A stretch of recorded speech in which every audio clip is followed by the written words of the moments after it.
आपल्या पक्षाचे प्रांताध्यक्ष सुनील तटकरेजी, राष्ट्रीय महासचिव ब्रिजमोहन श्रीवास्तवजी, राष्ट्रीय दुसरे महासचिव आमचे केरळचे NA मोहम्मद कुट्टीजी, ईशान्य भारताचे जबाबदारी ज्यांच्यावर आहे ते निरीक्षक संजय प्रजापतीजी, नागालँडला मधल्या काळामध्ये 7 आमदार आपल्या पक्षाचे निवडून आले तिथले प्रदेशाध्यक्ष वनथांगो ओडिओ, राष्ट्रीय महासचिव सुबोध मोहितेजी, मंत्रिमंडळातील माझे सहकारी दिलीपराव वसे पाटील, धनंजय मुंडे, धर्मबाबा आत्राम, अनिल पाटील, संजय बनसोडे, आदिती तटकरे, महिलांच्या प्रमुख रुपाली चाकणकर, सूरज चव्हाण, युवकांचे प्रमुख, प्रदेश कार्यालयातले आमचे शिवाजीराव गर्जे, लतीफ तांबोळी, संजय बोरगे, ज्यांनी या 2 दिवसाच्या अधिवेशनामध्ये अतिशय चांगल्या प्रकारे सुनील तटकरेजींच्या नेतृत्वाखाली मार्गदर्शनाखाली असंख्य सहकाऱ्यांना बरोबर घेऊन उत्तम अशा प्रकारचं काम केलं. आपल्या राष्ट्रवादी काँग्रेस पक्षाचं नंबर 1चं कार्यालय माझ्या कर्जत शहराच्या परिसरामध्ये ज्यांनी उभं केलं त्यांच्या सर्व सहकारी सुधाकर घारे आणि त्यांची सर्व टीम, उपस्थित सर्व सन्माननीय आमदार, माजी खासदार, जिल्हाध्यक्ष, शहराध्यक्ष, सर्व सेल, अनेक सेल आहेत आपले, त्या सर्व सेलचे प्रमुख पदाधिकारी, पत्रकार मित्र,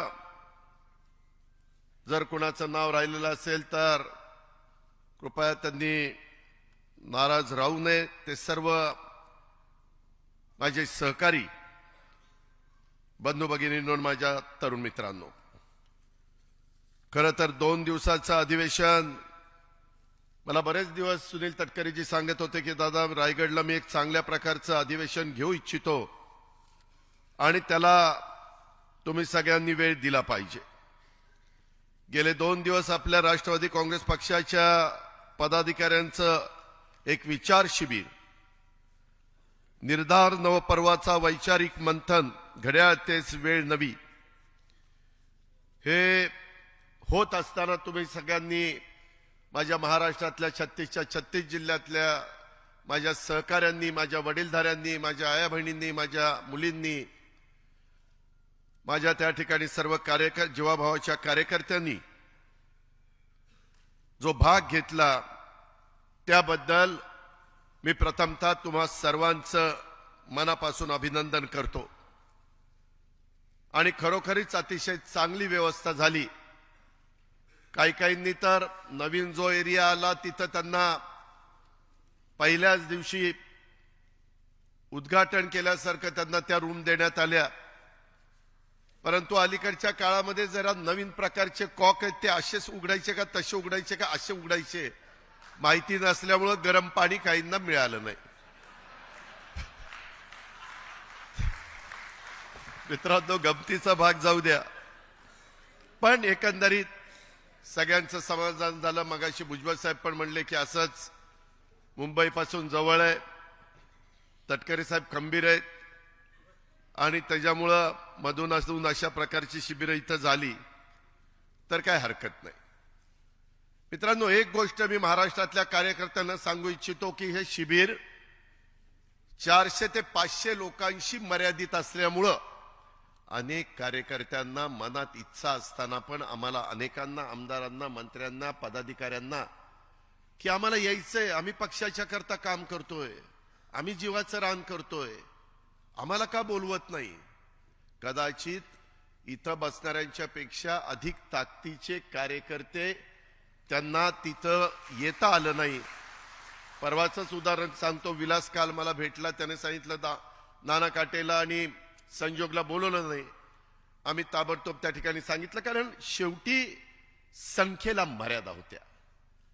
अनेक मराठवाडा, विदर्भ, उत्तर महाराष्ट्र, पश्चिम महाराष्ट्र, कोकण या भागातल्या माझ्या सहकाऱ्याला, माझ्या मुंबईतल्या सहकाऱ्यांना यायचं होतं. आमची पण इच्छा होती.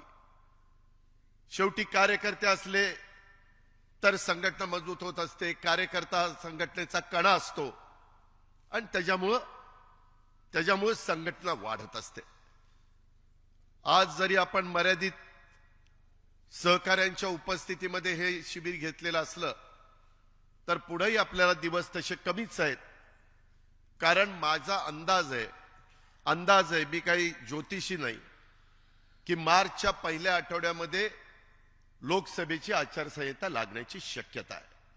मागचं जर रेकॉर्ड बघितलं 2014, 2019, 2009, 2004 तर साधारण त्या काळामध्येच लागलेलं आहे. उद्याच्या 7 तारखेपासून आपलं अधिवेशन आहे. नागपूरला पुरवणी मागण्या आम्ही सादर करू. सभागृह त्या मंजूर करेल. परंतु यंदा मला अर्थसंकल्प सादर करता येणार नाही. साधारण फेब्रुवारीला वोट अँड अकाउंट इथं 2 माजी अर्थमंत्री आहेत, दिलीप वळसे पाटील आणि सुनील तटकरे. त्यांना माहिती आहे की तसं करावं लागतं. आणि साधारण एप्रिल मे जून 2-3 महिन्याचा खर्च मी त्याच्यातनं एकनाथराव शिंदे, देवेंद्र फडणवीस या सगळ्यांच्या नेतृत्वाखाली आपण तो मंजूर करून घेऊ. आणि मग पार्लमेंटची निवडणूक झाल्यानंतर, नवीन सरकार तिथं अस्तित्वात आल्यानंतर आपले एनडीएचे तिसऱ्यांदा ह्या देशाचे पंतप्रधान हे नरेंद्र मोदी साहेब व्हावेत ही आपल्या सगळ्यांची मनापासूनची इच्छा आहे, धारणा आहे. आणि तशा पद्धतीनं आपल्याला सगळ्यांना काम करायचंय. जास्तीत जास्त खासदार 48 पैकी महाराष्ट्रातनं आपल्या एनडीएच्या विचाराचे निवडून आणण्याच्या करता माझ्या राष्ट्रवादी काँग्रेस पक्षाच्या माझ्या सहित सगळ्यांना तिथं प्रयत्नाची शिकस्त करावी लागणार आहे. त्याच्यामध्ये आचारसंहिता सुरू झाली, बाकीच्या गोष्टी होतील. आपल्याला तर आपल्याकडे असणाऱ्या आता 4 जागा बारामती, शिरूर, सातारा आणि रायगड ह्या तर आपण लढवणारच आहोत. परंतु त्याच्याच बरोबर इतर पण काही जागा ज्या उबाठा म्हणजे उद्धव बाळासाहेब ठाकरे यांच्या शिवसेनेकडे आहेत, त्याच्यात पण राष्ट्रवादी काँग्रेस पक्षाची ताकद जिथं असेल तिथं भाजप आणि शिंदे साहेबांशी चर्चा करून आपल्याला सीटांचा वाटप त्या ठिकाणी करायचंय. पेपरला बातम्या येतील, मीडियामध्ये बातम्या येतील, लगेच त्याच्यावर तुम्ही विश्वास ठेवून अरे बाबा हे काय चाललंय.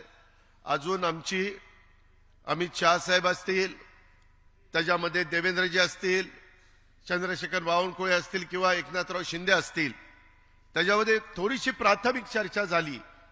परंतु आपण ह्या 5 राज्यांच्या सध्या निवडणुका चालू आहेत, त्याच्यानंतर आपण बसूया अशा पद्धतीनं आम्हा लोकांचं ठरलेलं आहे. आणि त्याच्यात इलेक्टिव्ह मेरिट पाहून त्या भागामध्ये त्या कार्यकर्त्याचं काम पाहून आपण आपली सगळी ताकद एनडीएच्या सगळे घटक पक्षांना बरोबर घेऊन महाराष्ट्रामध्ये चांद्यापासून बांद्यापर्यंत ह्या लोकसभेच्या निवडणुकीचं काम करायचंय. ती पहिली नांदी आहे. हे करत असताना फार कमी काळ असल्यामुळं आपल्याला वेगवेगळे बरीच कामं आहेत. खरं तर आता उद्याच्याला मी संभाजीनगर परिसरामध्ये जुना औरंगाबाद, त्याच्या दुसऱ्या दिवशी मी रायगड जिल्ह्यामध्ये श्रीवर्धन त्या भागात कार्यक्रम घेतले. त्याच्यानंतर मी सिंधुदुर्गला नेव्हीचा कार्यक्रम नेहमी मुंबईला होत असतो तो ह्यावेळेस पंतप्रधान महोदयांनी सिंधुदुर्ग जिल्ह्यामध्ये घेतलेला आहे. त्याला आम्हाला सगळ्यांना जावं लागेल. आणि मग 5 तारखेला एक दिवस मुंबईमध्ये थांबून 6 तारखेला चैतन्यभूमीला जाऊन तिथं नतमस्तक होऊन तिथं अभिवादन करून डॉक्टर बाबासाहेब आंबेडकरांना मग मी दुपारी नागपूरला त्या बाबतीमध्ये जाईल. यांनाही बऱ्याच जणांना नागपूरला यावं लागेल, कारण चहापानाचा कार्यक्रम असतो, कॅबिनेट असते आणि प्रेस कॉन्फरन्स होती मुख्यमंत्र्यांची. आणि 7 तारखेपासून आपलं अधिवेशन आहे. अधिवेशनामध्ये जे काही आता आज गेले 2 दिवस, पहिल्या दिवशी 14 मान्यवरांनी आपले विचार मांडले, आज 12 ते 13 मान्यवरांनी आपले आपले विचार मांडले. बऱ्याच कार्यकर्त्यांना मला चिठ्ठ्या येत होत्या, सुनीलजींना येत होत्या, इतर सहकाऱ्यांना, सूरजला येत होत्या की मला बोलायचंय. जरूर त्या कार्यकर्त्याला वाटतं की मलाही संधी मिळावी, परंतु वेळेची काही मर्यादा असते आणि त्याच्यामुळं ते आपल्याला उरकावं लागतं.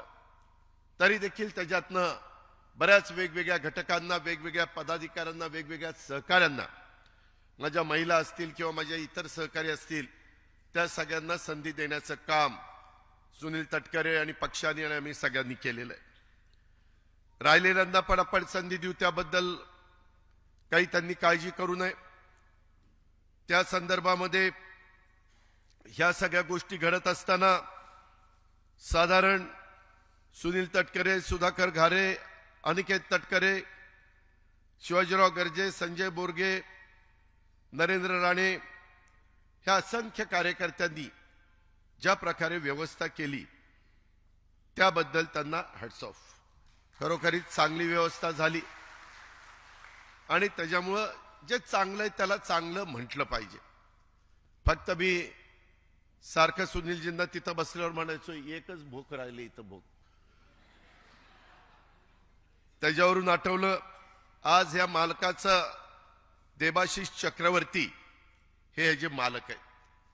तसंच आमचे बुलढाण्याचे जिल्हाध्यक्ष ॲडव्होकेट नजीर काझी यांचाही आज वाढदिवस आहे, देबाशिष चक्रवर्तींचा वाढदिवस आहे आणि श्याम लांडेचा पण वाढदिवस आहे. ह्या सर्वांना पहिल्यांदा त्यांच्या वाढदिवसाच्या मनापासून शुभेच्छा देतो. त्यांना चांगलं आरोग्य मिळावं, त्यांचे पुढं देखील अतिशय चांगल्या प्रकारे त्यांच्या हातनं कामं घडावीत, कुठंही ते कमी पडू नयेत. आमच्या सगळ्यांच्या शुभेच्छा नेहमीच त्यांच्या पाठीशी राहतील.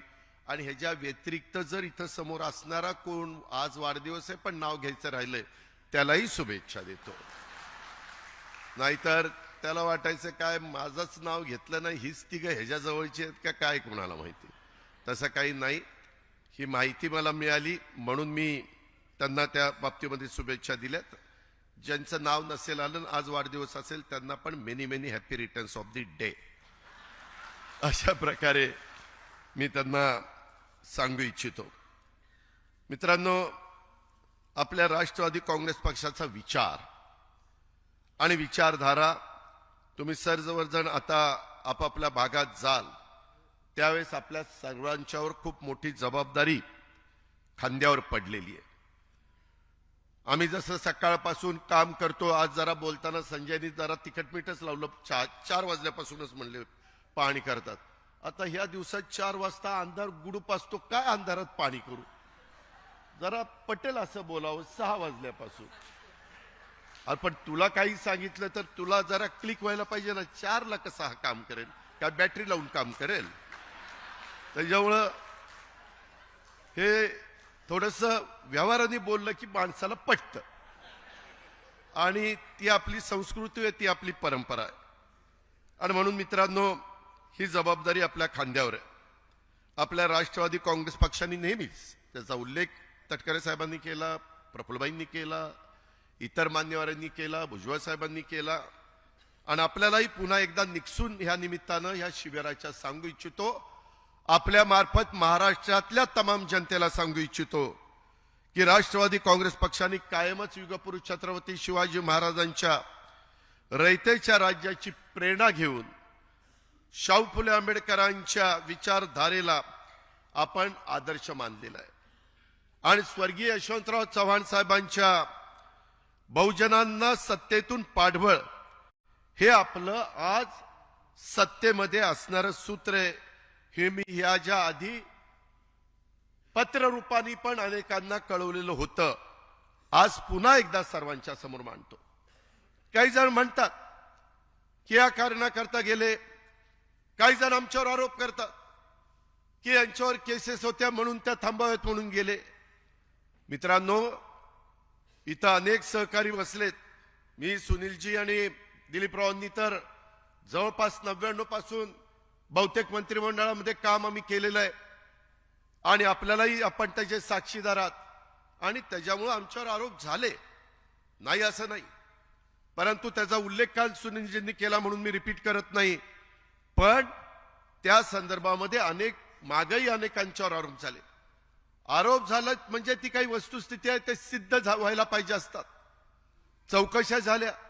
उलट माझ्यावर जे आरोप झाले त्याच्यामुळे नंतरच्या काळामध्ये जलसंपदाचं जे गती होती विकास कामांची ती रेंगाळली.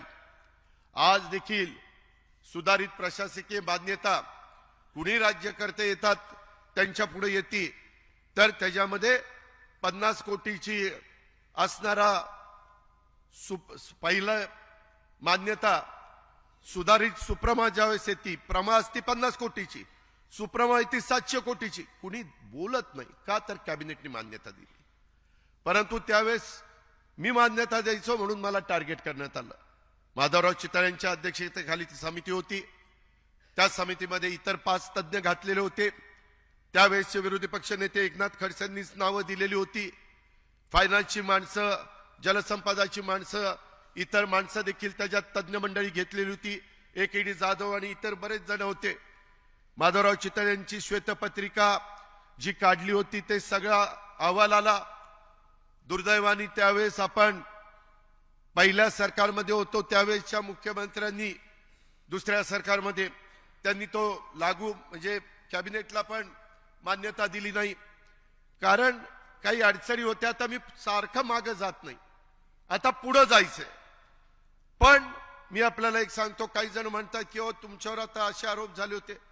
अरे आरोप झाले होते, मी आज 32 वर्ष काही अपवाद वगळता मंत्रिमंडळामध्ये काम करतो. तुम्हालाही सगळ्यांना माहिती आहे, मी पाणी पुरवठा खात्याचा अनेक वर्ष मंत्री होतो. तुम्हालाही सगळ्यांना माहिती आहे, ऊर्जा खात्याचा जवळपास 10 वर्ष मंत्री होतो. हे दोघंही ऊर्जा खात्याचे मंत्री होते, पण मी पण 10 वर्ष होतो. तुम्हाला आठवत असेल, मी 2012 राज्याला त्याच्यामध्ये जे सातत्याने भारनियमन होतं त्याच्यातनं मुक्त करणार असं सांगितलेलं होतं, आणि आम्ही भारनियमनातनं महाराष्ट्राला मुक्त केलेलं होतं. आम्ही कमिटमेंट पाळतो, आम्ही बोललो तसं वागतो आणि करतो, आणि त्या पद्धतीनं ते सगळं झालं. एवढी सगळी डिपार्टमेंट बघितली. आज जवळपास 6-7 वर्ष सुरुवातीपासून मोजली तर माझ्याकडे अर्थ विभाग आहे. आज जवळपास 6 लाख कोटीचं बजेट हे अर्थ विभाग आणि प्लॅनिंगकडे त्या बाबतीमध्ये जबाबदारी असते. कधी कुठेही मी अनेक वर्ष माझ्या पुण्यातले अनेक माझे सहकारी, अतुल असेल, चेतन असेल, सुनील असेल, बरेच जण आहेत, सगळे आमदार इथं बसलेत. मी कधीही डीपीसीच्या संदर्भामध्ये कुणी माझ्यावर कसलाही वेडावाकडा आरोप करू शकत नाही. कुठल्याही डिपार्टमेंटच्या बाबतीत माझ्याकडे तर जीएसटी डिपार्टमेंट इतकं महत्वाचं आहे मित्रांनो, 2 लाख कोटी रुपयाच्या पर्यंत त्याचा टॅक्स गोळा होतो. काही दिवसाकरता मध्ये एक्साइज पण होतं. पण करायचं तर स्वच्छ भूमिकेतनं काम करायचं. इथं इतके आमदार बसलेत, प्रकाशराव बरेच, मी सगळ्यांची नावं राजेजी वगैरे इंद्रनील सगळ्यांची घेत नाही, पण त्यांना विचारा, ज्यावेळेस मी एखादी गोष्ट मंजूर करून देतो त्यावेळेस फार स्पष्ट भूमिका माझी त्या ठिकाणी असते. आत्ताही एक काम मला नवघरेंनी सांगितलं, त्याच्यामध्ये राजूंनी सांगितल्यानंतर मी ताबडतोब फोन लावला. सुनील तटकरे यांना विचारा, त्या व्यक्तीचा, पालकमंत्र्याचा मला 1 तासाने फोन आला की दादा मंजुरी दिली. शेवटी काम व्हावं, कार्यकर्त्याला दुसरं काय पाहिजे असतं. आपण ज्या भागाचं प्रतिनिधित्व करतो तिथं विकास कामं व्हावी हीच त्याची भावना असते. याच्यापेक्षा जास्त वेगळी भावना त्याची काय असते. आणि त्याच्यामुळं ह्या सगळ्या गोष्टी पार पाडत असतानाच आपण काम त्या ठिकाणी करत होतो. मित्रांनो, आज अनेकांनी, म्हणजे मी वेगवेगळ्या लोकांची सकाळपासून भाषणं फार बारकाईनं ऐकत होतो. त्याच्यामध्ये आज भाषण केलेले राजेश्वर चव्हाण, मला त्याचं ह्याचंही भाषण आठवतंय. यशवंतराव चव्हाण प्रतिष्ठानला त्याने भाषण केलं होतं. आज पण मी फार बारकाईनं ऐकत होतो. सगळ्यांनी चांगले विचार, चांगली मतं मांडली. वेळ कमी होता, परंतु कमी वेळेचं लक्षामध्ये घेऊन युसुफ पुंजानी असेल, आमच्या सुरेखाताई असतील, आमच्या आदिल फरास, अभिजित, आपल्या रवींद्र पगार, आनंद परांजपे, राजलक्ष्मीताई, सगळ्यांनी आपली मतं संजयनी तिथं मांडण्याचा प्रयत्न केला. मी त्याच्या संदर्भात एवढंच सांगेन की मला सगळ्या मंत्र्यांना आज थोडीशी तब्येत बरी नसल्यामुळे भुजबळ साहेब गेले, परंतु मुश्रीफ साहेब आज 2 दिवस हे चालू आहे तिथं इलेक्शन, त्याच्यामुळं साखर कारखान्याच्या इलेक्शनमुळे ते येऊ शकले नाही. त्यांनी पहिलंच मला सुनीलजींना बाकीच्यांच्या कानावर घातलेलं होतं. पण यामध्ये एक गोष्ट त्याची पटलेली आहे. मी पण अनेकदा मंत्रालयामध्ये असतो, त्यावेळेस माझ्या इथं मंत्री असले की पहिली त्यांना एंट्री असते, की तो डायरेक्ट येतो. ते शेवटी त्यांच्याही मतात ऑफिसला लोक असतात, त्याच्यावर त्यांना लवकर मोकळं करणं मला योग्य वाटतं. त्याच्यानंतर खासदार आमदार आले तरी देखील आपण त्यांना प्राधान्याने घेण्याचा प्रयत्न करतो. गरज जरा जास्त असते, पण आपण प्रयत्न करत असतो.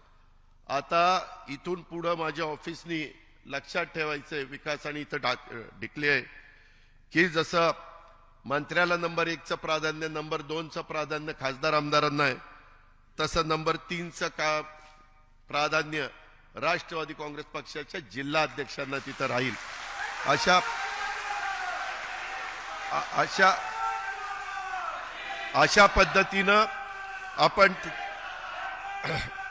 अशा पद्धतीनं माझ्यासहित माझ्या सगळ्या कॅबिनेट मंत्र्यांनी ह्या गोष्टीची नोंद घ्यावी. शेवटी आपण आपल्या जिल्हाध्यक्षाला मान सन्मान प्रतिष्ठा दिली तर त्याला त्या शहरामध्ये त्या जिल्ह्यामध्ये महत्त्व प्राप्त होईल. पण म्हणून राजेश्वर सारखंच रोजच काहीतरी काम आणायचं नाही, म्हणजे ते पण जरा मर्यादितच. शेवटी मिळालेल्या संधीचा उपयोग, आपण म्हणतो ना, मिळालेल्या संधीचं सोनं झालं पाहिजे. अशा पद्धतीनं आपण त्या बाबतीमध्ये जाऊ. इतर पण सुनीलजींनी पण नोंद घेतली, मी पण नोंद घेतली, मी काही नोट पण करून घेतलेल्या आहेत. त्याच्यामध्ये तुमच्या ज्या विधायक सूचना आहेत, तुमचे जे खरोखरीच त्याची अंमलबजावणी केल्यानंतर अधिक आपली संघटना, आपला पक्ष, आपली उद्याची वाटचाल, आपल्या लोकांच्या मनातला विश्वास हा दृढ होईल, त्या गोष्टीला प्राधान्य देण्याच्या दृष्टिकोनातनं आम्ही सगळेच जण लक्ष देऊ, ह्याबद्दल काळजी करू नका. आज इतर पण काही कार्यक्रम इथं झाले. राष्ट्रवादी महिला काँग्रेसनी, मग रुपाली असेल, दीपाली असेल, बाकीचे सगळे महिला माझ्या असतील, दीपाली पांढरे, रुपाली चाकणकर, ह्या योजना महिलांच्या स्वप्नपूर्तीच्या, महिला सक्षमीकरणासाठी केंद्र व राज्य सरकारकडून योजना सुरू आहे. आता नरेंद्र मोदींच्या आणि राज्य सरकार, एकनाथराव शिंदे वगैरे, आम्ही सगळेजण, देवेंद्र यांच्या नेतृत्वाखाली ज्या काही योजना चाललेल्या आहेत, त्याच्या पण वेगवेगळ्या फिल्म ह्या आपण मोबाईलच्या द्वारे दाखवण्याचं काम सुरू केलेलं आहे.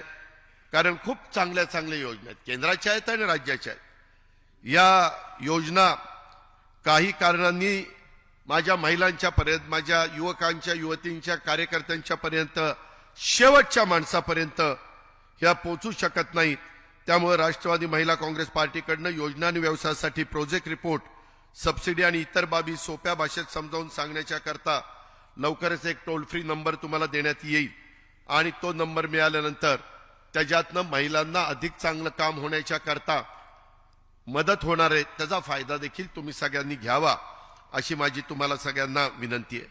राष्ट्रवादी युवती काँग्रेस, अजित पर्व, युवा सर्व, देऊ उभारी घेऊ भरारी, युवती आमची कारभारी, धडाडी पथक, आम्ही कटिबद्ध आहोत समाजाचे प्रश्न सोडवण्यासाठी. आमची सायली दळवी असेल, सोनाली गाडे असेल, अमिलाशा रोकडे असेल, ह्या सगळ्या आमच्या मुलींनी, हे युवतींनी मिळून हे नवीन अभियान केलेलं आहे आणि यांना मार्गदर्शन करण्याचं काम आदिती करत असते. मला ह्या निमित्तानं शिबिराच्या आदितीला सांगायचंय की आदिती, तुझ्यावर जबाबदारी आहे, त्याच्यामध्ये कमी काळामध्ये आपल्याला बरीच कामं करायची आहेत. मला असं वाटतं राष्ट्रवादी युवतीमध्ये जरा समन्वय साधण्याची करण्याची गरज आहे. थोडंसं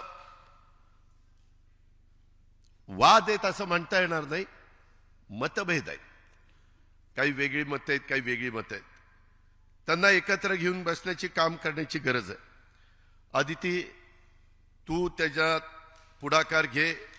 सध्या युवती प्रदेशची प्रभारी अध्यक्ष म्हणून त्याच्यामध्ये जबाबदारी म्हणजे तिथं बाकीचे काम करतील, परंतु त्यांना मार्गदर्शन करण्याचं काम आणि त्यांना एकसंघ ठेवण्याचं काम, त्यामध्ये मुलींना एकदम तरुणपणी आपण काय केलं पाहिजे, कसं केलं पाहिजे, त्याच्या संदर्भातलं थोडंसं गाईडलाईन मिळाली तर त्याचा फायदा जास्त चांगला होणार आहे. आणि त्याकरता आजच्या शिबिराच्या निमित्तानं ती जबाबदारी आपण अदिती तटकरे यांच्यावर त्या बाबतीमध्ये देऊ. आणि त्या पद्धतीनं युवतींच्या बाबतीमध्ये आणि महिलांच्या बाबतीमध्ये देखील आज संपूर्ण मंत्रिमंडळामध्ये तू महिलांचं एकटी प्रतिनिधित्व करते, म्हणजे ही वस्तुस्थिती आहे. आणि त्याच्यामुळं तुझ्यावर त्या खात्याची पण जबाबदारी आहे, त्याच्यामध्ये इतर पण बालकं पण आलेत, बाकीचे पण आलेत, आणि तुला बजेट पण त्या मानाने चांगलं असतं. काही कमी पडत असेल तर सांगा. शेवटी आपली मुलं, आपल्या महिला यांना कुठेही पैशाची कमतरता, निधीची कमतरता पडता कामा नये. आणि तशा पद्धतीचं काम अर्थमंत्री म्हणून माझ्याकडनं होईल, त्याला निश्चितपणे पाठबळ देण्याचं काम राज्याचे मुख्यमंत्री आणि उपमुख्यमंत्री करतील, याबद्दल माझ्या मनामध्ये तीळ मात्र शंका नाही. ही पण बाब आपण सगळ्यांनी ध्यानामध्ये घेतली पाहिजे. त्याचबरोबर आपण वैद्यकीय मदत कक्ष आणि गड किल्ले संवर्धन सेल हे दोन्ही नवीन सेल सुरू केलेले आहेत. वैद्यकीय कक्षातून गोरगरीब आणि आर्थिक दुर्बल घटकातील गरजू आणि रुग्णांना मदत आणि मार्गदर्शन केले जातं. सर्व शस्त्रक्रिया, हृदयरोग संबंधित कर्करोग, जन्मता कर्णबधीर, cochlear implant, kidney transplant, bone marrow transplant अशा अनेक प्रकारचे आजार असतात. हे सर्व धर्मादाय अंतर्गत पंतप्रधान वैद्यकीय निधी किंवा आपल्या राज्याचा मुख्यमंत्री सहाय्यता निधी आणि विविध खासगी ट्रस्टद्वारे आपल्याला त्याच्यामध्ये पक्षाच्याकडनं देखील याच्यामध्ये मदत झाली पाहिजे. आणि म्हणून तोही काम आपण सुरू करतोय, ह्याही गोष्टीची नोंद घ्यावी. तसंच सांस्कृतिक विभागामध्ये देखील बाबा पाटील काम करतोय, तिथं पण अनेक कलावंत आपले मेंबर झालेले आहेत. त्यांचाही उपयोग पक्षवाढीच्या करता त्यांच्या व्यापातून, त्यांच्या कामातून कसा करून घेता येईल, हाही प्रयत्न आपण सगळेजण करू. ही पण ग्वाही मी आपल्या सगळ्यांना ह्या निमित्तानं देतो. जरी आपल्याकडे सध्या कोल्हापूर, पुणे, बुलढाणा, परभणी, बीड, नंदुरबार, गोंदिया हे 7 जिल्हे पालकमंत्री म्हणून असले तरी देखील परत आम्ही एकदा बसून आणखीन राहिलेल्या आपण मंत्र्यांच्यावर काही जिल्ह्याची पालकमंत्र्यांची जबाबदारी टाकणार आहोत. जिथं पालकमंत्री आपले तिथं त्या पालकमंत्र्यांनी आपल्या आपल्या कार्यकर्त्यांना सकाळी मी सूरज चव्हाण आणि युवकांना पण घेऊन बसलेलो होतो. त्यांच्याही काही समस्या आहे, प्रत्येकाच्या वेगवेगळ्या समस्या असतात आणि त्या सोडवणं आपल्याला पक्षामुळं, राष्ट्रवादी काँग्रेस पक्षामुळं एक पदही मिळालेली आहेत. त्या पदाचा वापर हा सर्वसामान्य माणसाचे प्रश्न सोडवण्याच्या करता करायचा असतो. त्याच्यामध्ये संघटनेतल्या लोकांना पण जास्त अग्रक्रमाने मदत झाली पाहिजे, अशा प्रकारची देखील भूमिका ह्या निमित्तानं मी आपल्या सगळ्यांच्या समोर ठेवू इच्छितो. मित्रांनो, खूप काही वेगवेगळी भूमिका इथं मांडण्याचं काम झालं. खूप काही नवीन नवीन गोष्टी ह्याही आपल्याला त्या निमित्तानं कळाल्या. आणि त्या कळत असताना मला पण, मी अनेक वर्ष संघटनेमध्ये काम करतोय, त्यावेळेस मला देखील 2004चं जे काही प्रफुल्लबाईंनी सांगितलं ते पहिल्यांदाच कळलं. एक गोष्ट खरी आहे, एकेकाळी पूर्वीचा जनसंघ नंतर भाजप ह्या पक्षाच्या संदर्भामध्ये थोडंसं वेगळं बोललं जायचं. बाबा जातीयवादी आहेत, ठराविकांचाच विचार करतात, आणि अशा पद्धतीनं आपण नेहमी भाजप आणि शिवसेनेपासून बऱ्यापैकी अंतर ठेवून काम करत होतो. पुरोगामी विचारांच्या संदर्भामध्ये ज्या वेळेस भूमिका घेतली गेली किंवा डाव्यांनी पण भूमिका मांडली गेली, त्यावेळेस नेहमी असं होत होतं. हा सुरुवातीचा काळ. आता देशाला स्वातंत्र्य मिळून 75 वर्ष होऊन गेलेली आहेत. आता काळ बदललेला आहे. काळानुरूप साधारण लोकांच्या काय भावना आहे, काय कल्पना आहे, काय अपेक्षा आहे, काय त्यांची पूर्तता केली पाहिजे, हा प्रयत्न तर सगळेच करतात. वाजपेयी साहेब ज्यावेळेस पंतप्रधान झाले, अटल बिहारी वाजपेयी साहेब, त्यावेळेस एनडीएचे ते प्रमुख होते. अनेक पक्ष त्या संघटने त्यांच्याबरोबर काम करत होते. परंतु तेव्हापासून अनेकांनी, ज्याचा उल्लेख मगाशी भुजबळ साहेबांनी केला, अनेकांनी आज जरी ते स्वतःला सेक्युलर समजत असले तरी आपणही सेक्युलर आहोत. आपण आपली विचारधारा सोडलेली नाही, त्याचा उल्लेख सगळ्यांनी केला. मी माझ्या विशेषतः या शिबिराच्या निमित्तानं मुस्लिम बांधवांना सांगू इच्छितो, अल्पसंख्याक समाजाला सांगू इच्छितो की मागं देखील शिवसेनेला अल्पसंख्याक समाज फार दूरचा मानायचा. मला चांगलं माहिती, कारण आम्ही आज राजकारणात नाहीये.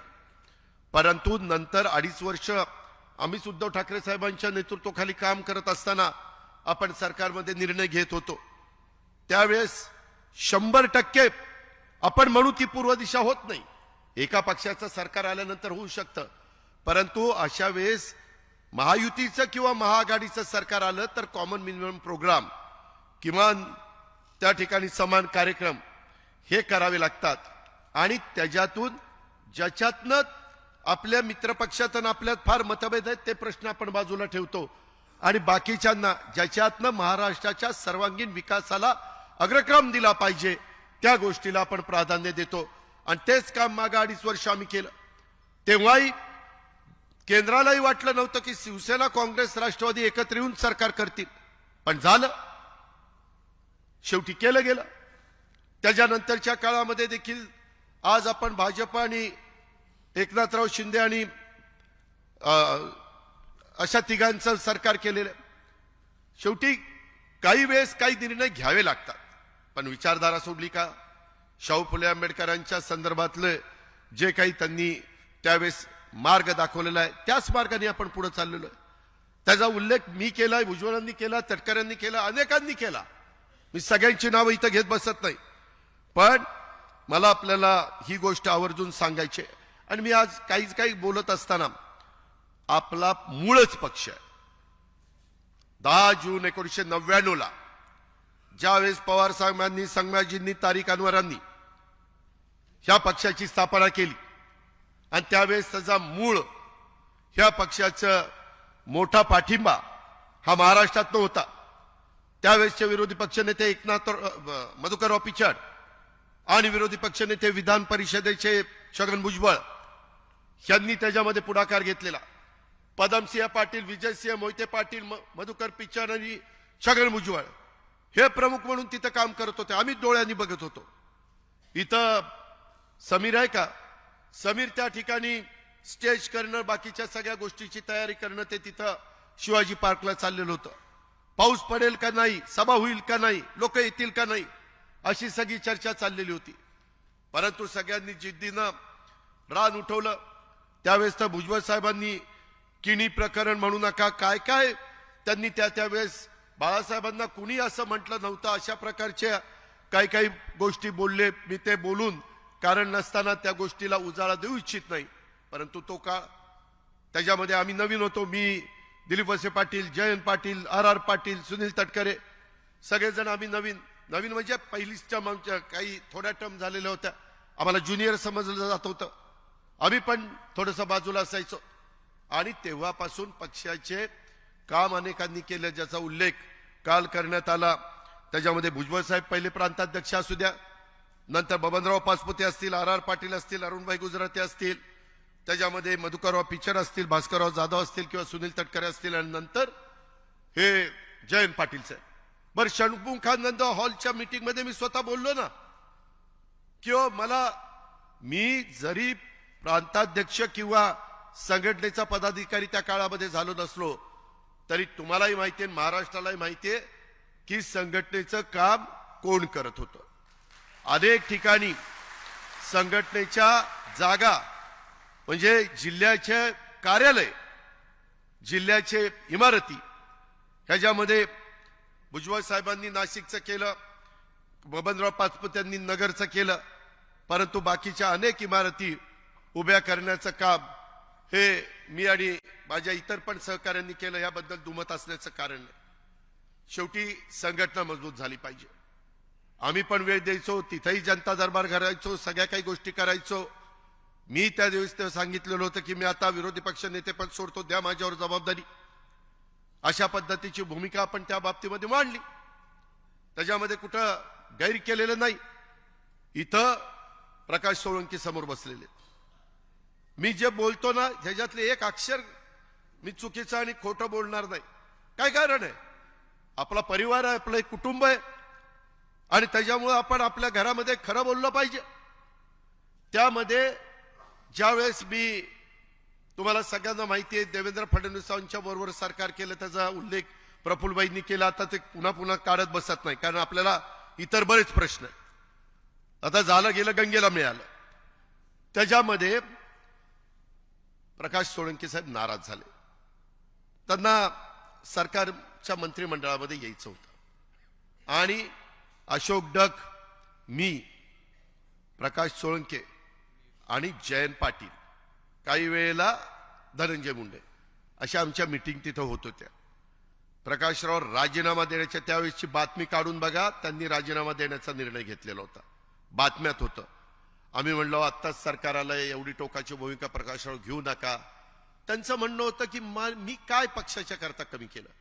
मागच्याही टर्म मध्ये तुम्ही मला मधीच शेवट 6 महिने का वर्षभर 1.5 वर्ष असं आधीच काढून टाकलं. काय कारण काय?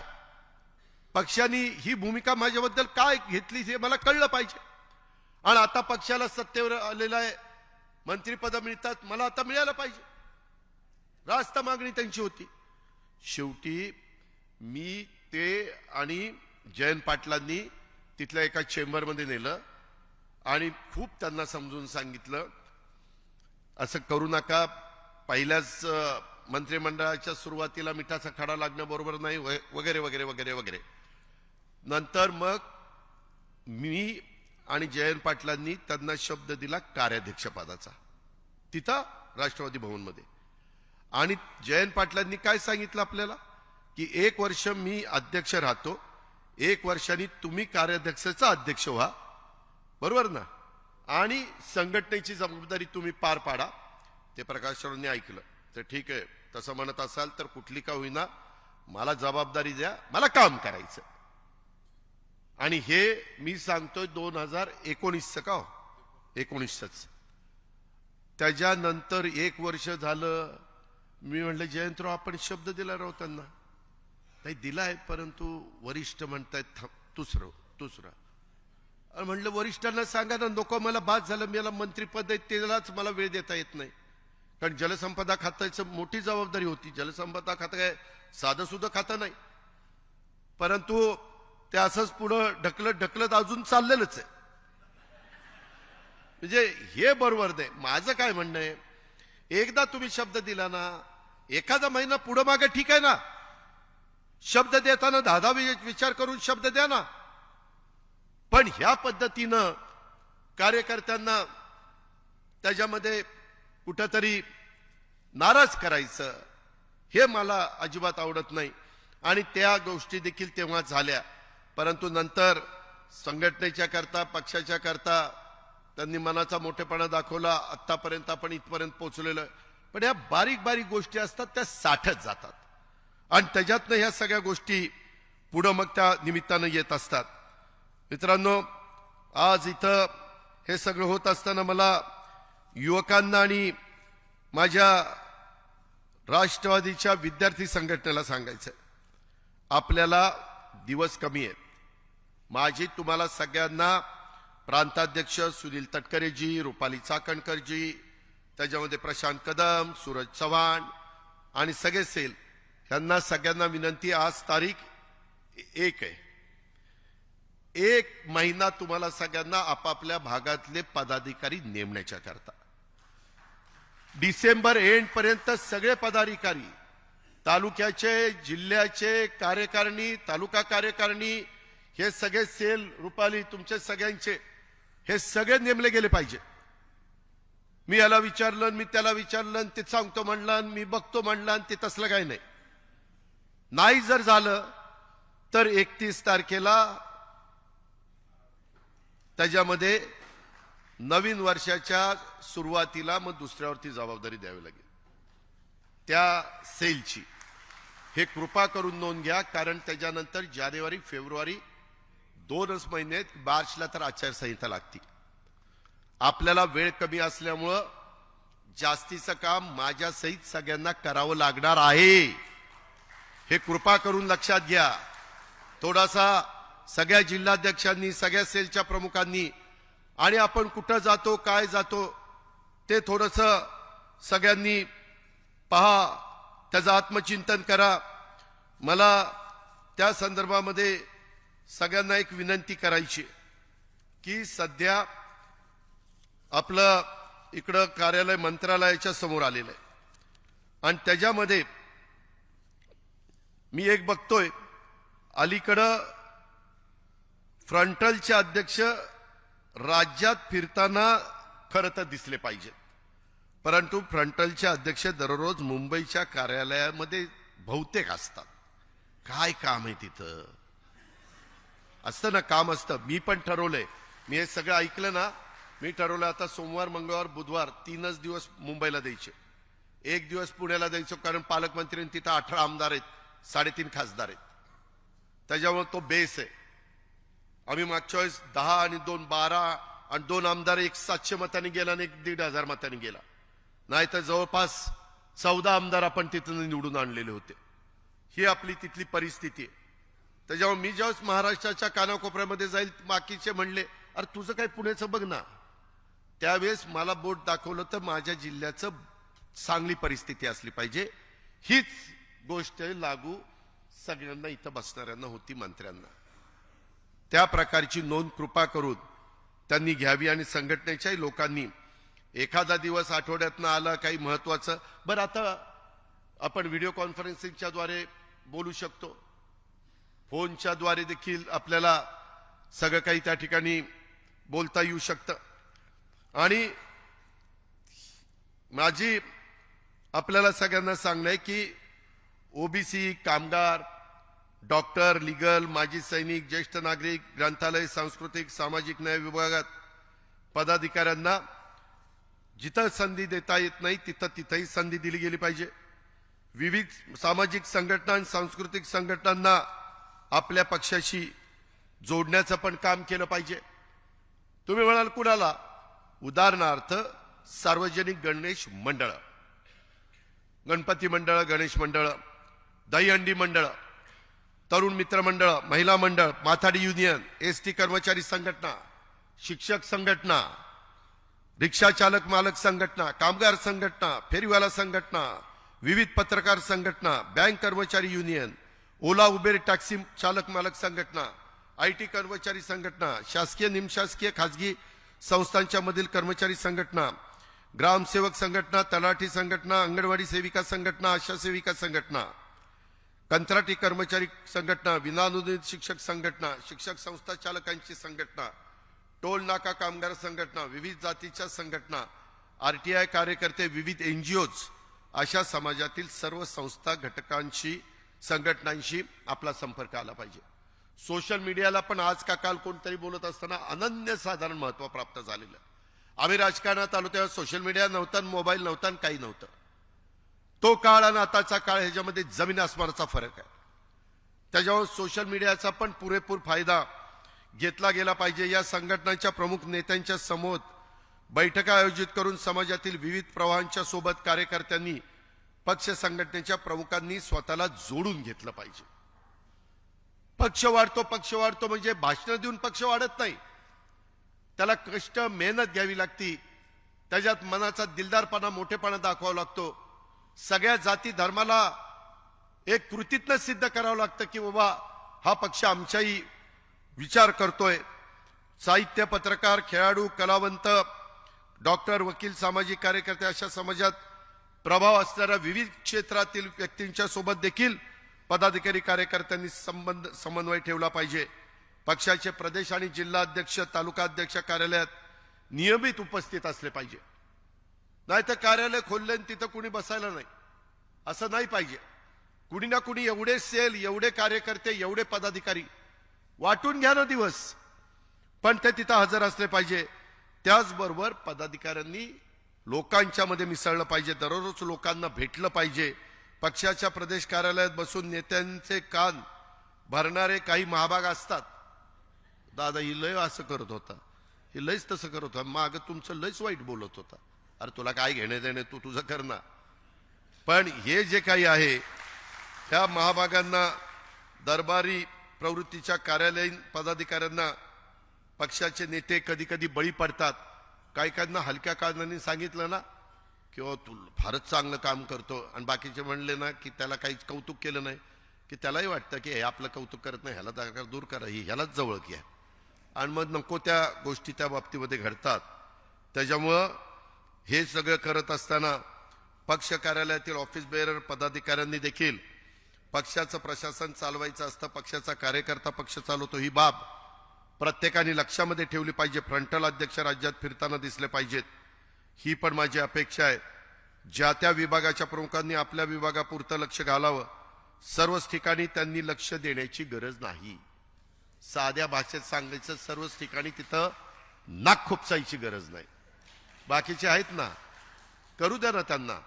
त्यांना संधी दिली तर ते संधी म्हणजे काही त्यांच्या मनामध्ये आहे ते दाखवतील ना. त्यांच्या अंगामध्ये जे काही कसब आहे, आम्हाला संधी मिळाली म्हणून आम्ही दाखवलं. जर संधीच दिली नसती तर काहीच नाही. त्याच्यामुळं ह्या सगळ्या गोष्टी करा. आणि काही फ्रंटल अध्यक्ष, आपण ज्या समाजाचे आहोत त्याच समाजाची नावं महत्वाच्या पदासाठी सुचवतात असल्याचं लक्षात आलं. कृपा करून तसं करू नका.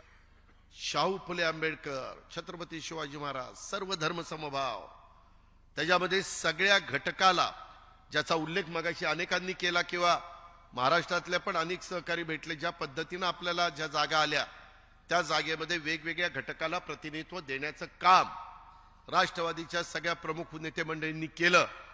तशा पद्धतीनं तुम्ही पण संघटनेमध्ये एखादं कुटुंब संख्येने एकच असेल पण ते ऍक्टिव्ह असेल तर त्याच्यातला पण एक सदस्य घ्या, तो बरंच काम त्या ठिकाणी करू शकतो.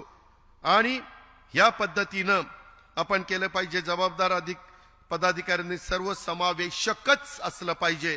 पक्षांतर्गत जातीवाद आणि विशिष्ट हेतू ठेवून केलेलं लॉबिंग अजिबात खपवून घेतलं जाणार नाही. ह्याही गोष्टीची नोंद आपण सगळ्यांनी ह्या निमित्तानं घ्यावी. का पक्षाची संघटनात्मक रचना आणि कार्यकर्ते पदाधिकाऱ्यांच्या अडचणी, आव्हान असे अनेक प्रश्न असतात. समान किमान कार्यक्रमावर सरकारमध्ये आपण सामील झालेलो असतो. आपण कार्यकर्त्यांच्यासाठी गाव तिथं राष्ट्रवादी, घर तिथं झेंडा हा कार्यक्रम आहे.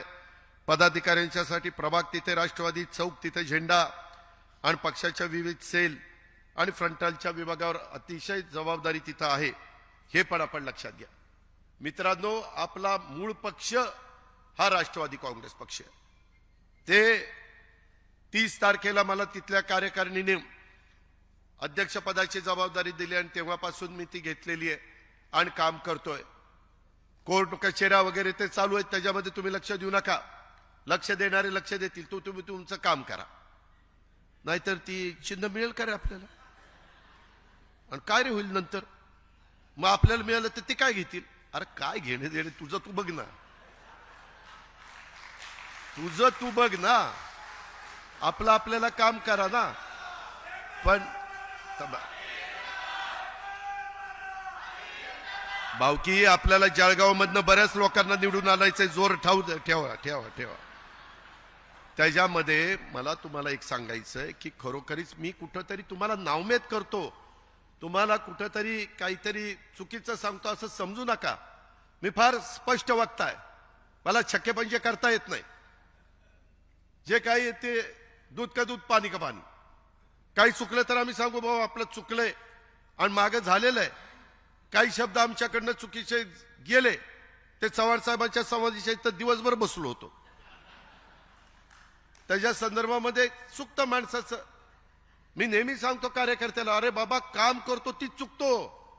उद्या ह्याच्यातल्या एखाद्याने कामच केलं तर चुकल कसा? कामच करत नाही म्हणजे इथं बोट दाखवलं म्हणजे ती काम करत नाही असं नाही, ते लक्षात घ्या.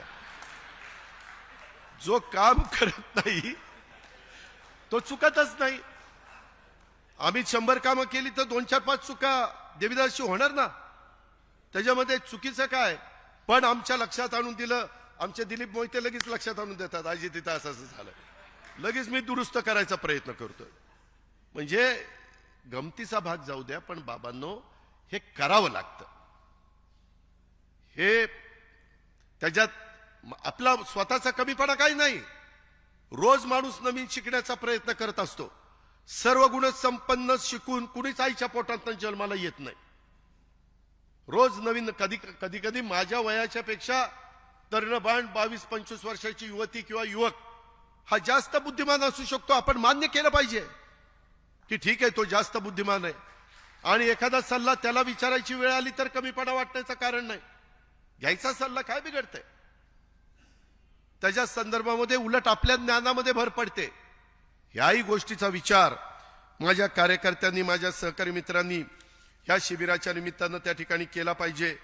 नागरी माझी दुसरी एक विनंती आहे सूरज, तुला तर मी मगाशी सांगितलं ते इतक्या दिवसाच्या आत सगळ्या संघटना आणि माझी आमदारांना आणि सगळ्या लोकप्रतिनिधींना विनंती, ते प्रमुख पदाधिकाऱ्यांना विनंती आहे की तिथं लवकरात लवकर नावं देण्याचा प्रयत्न करा. जे खरोखरीच काम करतात अशांची नावं द्या. त्याच्यामध्ये उगीच द्यायचं म्हणून नाव देऊ नका. त्याने काम केलं पाहिजे. पुन्हा नाही काम केलं तर मला त्यांना काढावं लागेल, आणि ते काढण्याची नामुष्की ही माझ्याकडं. काय रे, कुठं लावलं होतं? काय बाबा, कुठं लावल सांगता येत नाही.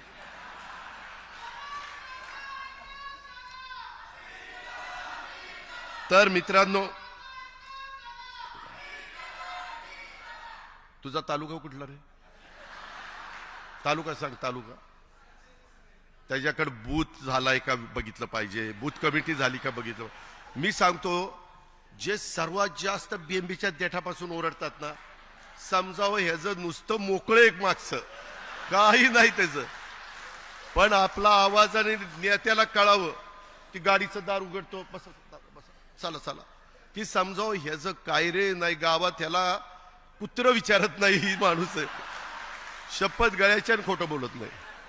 मी नेहमी कार्यकर्त्यांना सांग, अरे तुझं नाही म्हणत, तू बस खाली. त्याच्यामध्ये आपल्याला मी सांगतो, बरेच नेते आम्ही राष्ट्रीय नेते असतो आणि स्वतःचं गाव आमचं नसतं, सरपंच वेगळाच असतो आमचा. असं पण नसावं. आपला वॉर्ड आपल्या बरोबर असला पाहिजे, आपलं गाव आपल्या बरोबर असलं पाहिजे, तर आपल्याला किंमत राहते, तर आपल्याला समाज मानतो. ही गोष्ट लक्षात ठेवा बाबांनो. काही काही गोष्टी नाही पटल्या तरी त्या पटवून घ्याव्या लागतात, त्या अंगवळणी पाडाव्या लागतात. आणि म्हणून माझी तुम्हाला विनंती आहे की या सगळ्याच्या बाबतीमध्ये मला प्रशांतला पण सांगायचं, प्रशांत कदमला आणि संग्राम कोतेला सांगायचंय की तू मागे युवकचा अध्यक्ष काम केलं, विद्यार्थी संघटनेचं काम केलंय, त्याच्यामध्ये उमेशने काम केलंय. त्या संदर्भामध्ये तुम्हाला अनुभव आहे. तुम्ही थोडस प्रशांतला गाईड करा, प्रशांतनी पण यांचं ऐका. आणि विद्यार्थी संघटनेमध्ये, कारण काय झालंय, आता सगळ्यात तरुण देशामध्ये आपला तरुण वर्ग आहे, जगात सगळ्यात जास्त तरुण वर्ग आपल्याकडे. परंतु काही वर्षांनी, 20 वर्षांनी ज्यावेळेस 160 कोटीला जाऊ आपण, त्याच्यात काय हाय काही नाही, ते जाऊ तिथं, तर 140 ते 160 होऊ, त्यावेळेस सगळ्यात ज्येष्ठ असणारा जगातला देश हा भारत झालेला असेल. माझी तर मी एक दुसऱ्या 2 गोष्टी थोड्याशा तुमच्या सगळ्यांच्या समोर ठेवतो, सूतोवाच करतो. मला काम करत असताना मी नेहमी विचार करतो की पुढं आम्ही पण काही ताम्रपट घेऊन जन्माला आलेलो नाही. आम्हाला माहिती आहे की जनतेचा पाठिंबा, जनतेचा पाठबळ, आशीर्वाद आहे, तोपर्यंत आपण त्या ठिकाणी आहोत.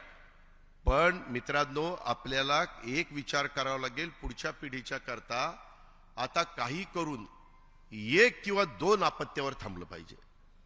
त्याच्याबद्दल कायदा करावा लागला तरी नरेंद्र मोदी साहेबांनी करावा. कुठल्या जातीनं, धर्मानी, पंथांनी कुणी काही सांगितलं नाही, देवानी काही सांगितलं नाही, अल्लांनी काही सांगितलं नाही की कितीही पैदास करा म्हणून. 1 किंवा 2 आपत्त्यावर नाही थांबलो तर काही वर्षांनी ह्या देशाचं अशी परिस्थिती निर्माण होईल, पाणी प्यायला राहणार नाही, इतर घराची व्यवस्था करता येणार नाही. त्यामुळं माझं तर त्या संदर्भात समान नागरी कायदा आणि समान नागरी कायद्याच्या बद्दल एक गैरसमज आहे माझ्या मागासवर्गीयांच्या, आदिवासीमध्ये, आमच्या भटक्यांच्या मध्ये. हा आरक्षणाला ह्याच्यात कुठेही धक्का नाही, ही गोष्ट लक्षात घ्या. समान नागरी कायदा म्हणजे ह्या देशात जन्माला आलेल्या प्रत्येकाला कायदा सारखा. आरक्षण वेगळं, आरक्षण तुमचं राहणारच, ते आरक्षण कुणी काढून घेऊ शकत नाही. कुणी राज्यकर्ते असले तर जी परिस्थिती निर्माण झाली, डॉक्टर बाबासाहेब आंबेडकरांनी त्या काळामध्ये वेगळं सांगितलं होतं, परंतु नंतर अनेक सरकार आली, आरक्षण राहिलंय, मी नंतर त्याच्यावर येणार आहे. पण माझं म्हणणं आहे की समान नागरी कायदा त्याबद्दलचा पण विचार करा, त्याबद्दल काहीतरी भूमिका सर्व राजकीय पक्षांना घ्यावी लागेल. त्याच्यात कुठली शंका कुशंका त्रुटी वाटली तर त्याचा चर्चा करू, चर्चेतनं नेहमी चांगलं बाहेर येतं. पण पुढच्या पिढीचा काय भवितव्य आहे ते देखील आताच्याच राज्यकर्त्यांनी त्या गोष्टीचा विचार करायचा असतो. पुढच्यांनी नंतर आल्यावर नाही म्हणायचं अरे मागच्यांनी आपल्याला हे केलं असतं तर कशाला ही वेळ आली असती, हे म्हणण्याची वेळ त्या बाबतीमध्ये येऊन द्यायची नाही. ह्याच्यात वेगवेगळे मतप्रवाह असू शकतात. मी चर्चेच्या करता हे दिलेलं आहे. मी पुन्हा सांगतो, हे चर्चेच्या करता ह्या दोन गोष्टी आहेत. परंतु मागे पण इमर्जन्सीच्या काळामध्ये 75 साली 5 कलमी कार्यक्रम संजय गांधींनी आणला होता, काही जुन्या लोकांना आठवत असेल. पण तो कार्यक्रम नीट राबवला गेला नाही, त्याचा अतिरेक झाला आणि त्याची किंमत त्यावेळेस 77 साली इंदिराजींना मोजावी लागली.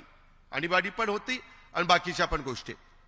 त्याच्यावर कुठल्याही गोष्टीचा अतिरेक होऊन द्यायचा नाही, चर्चा करून त्याच्यातनं मार्ग काढायचा.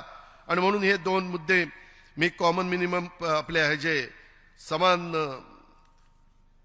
नागरी कायदा आणि कुटुंब नियोजन मर्यादित ह्याबद्दलचं, त्या एक किंवा दोन पेक्षा नाही, दोन्ही मुली झाल्या तरी माझ्या वंशाचा दिवा, काही वंशाचा दिवा काही लावत नाही.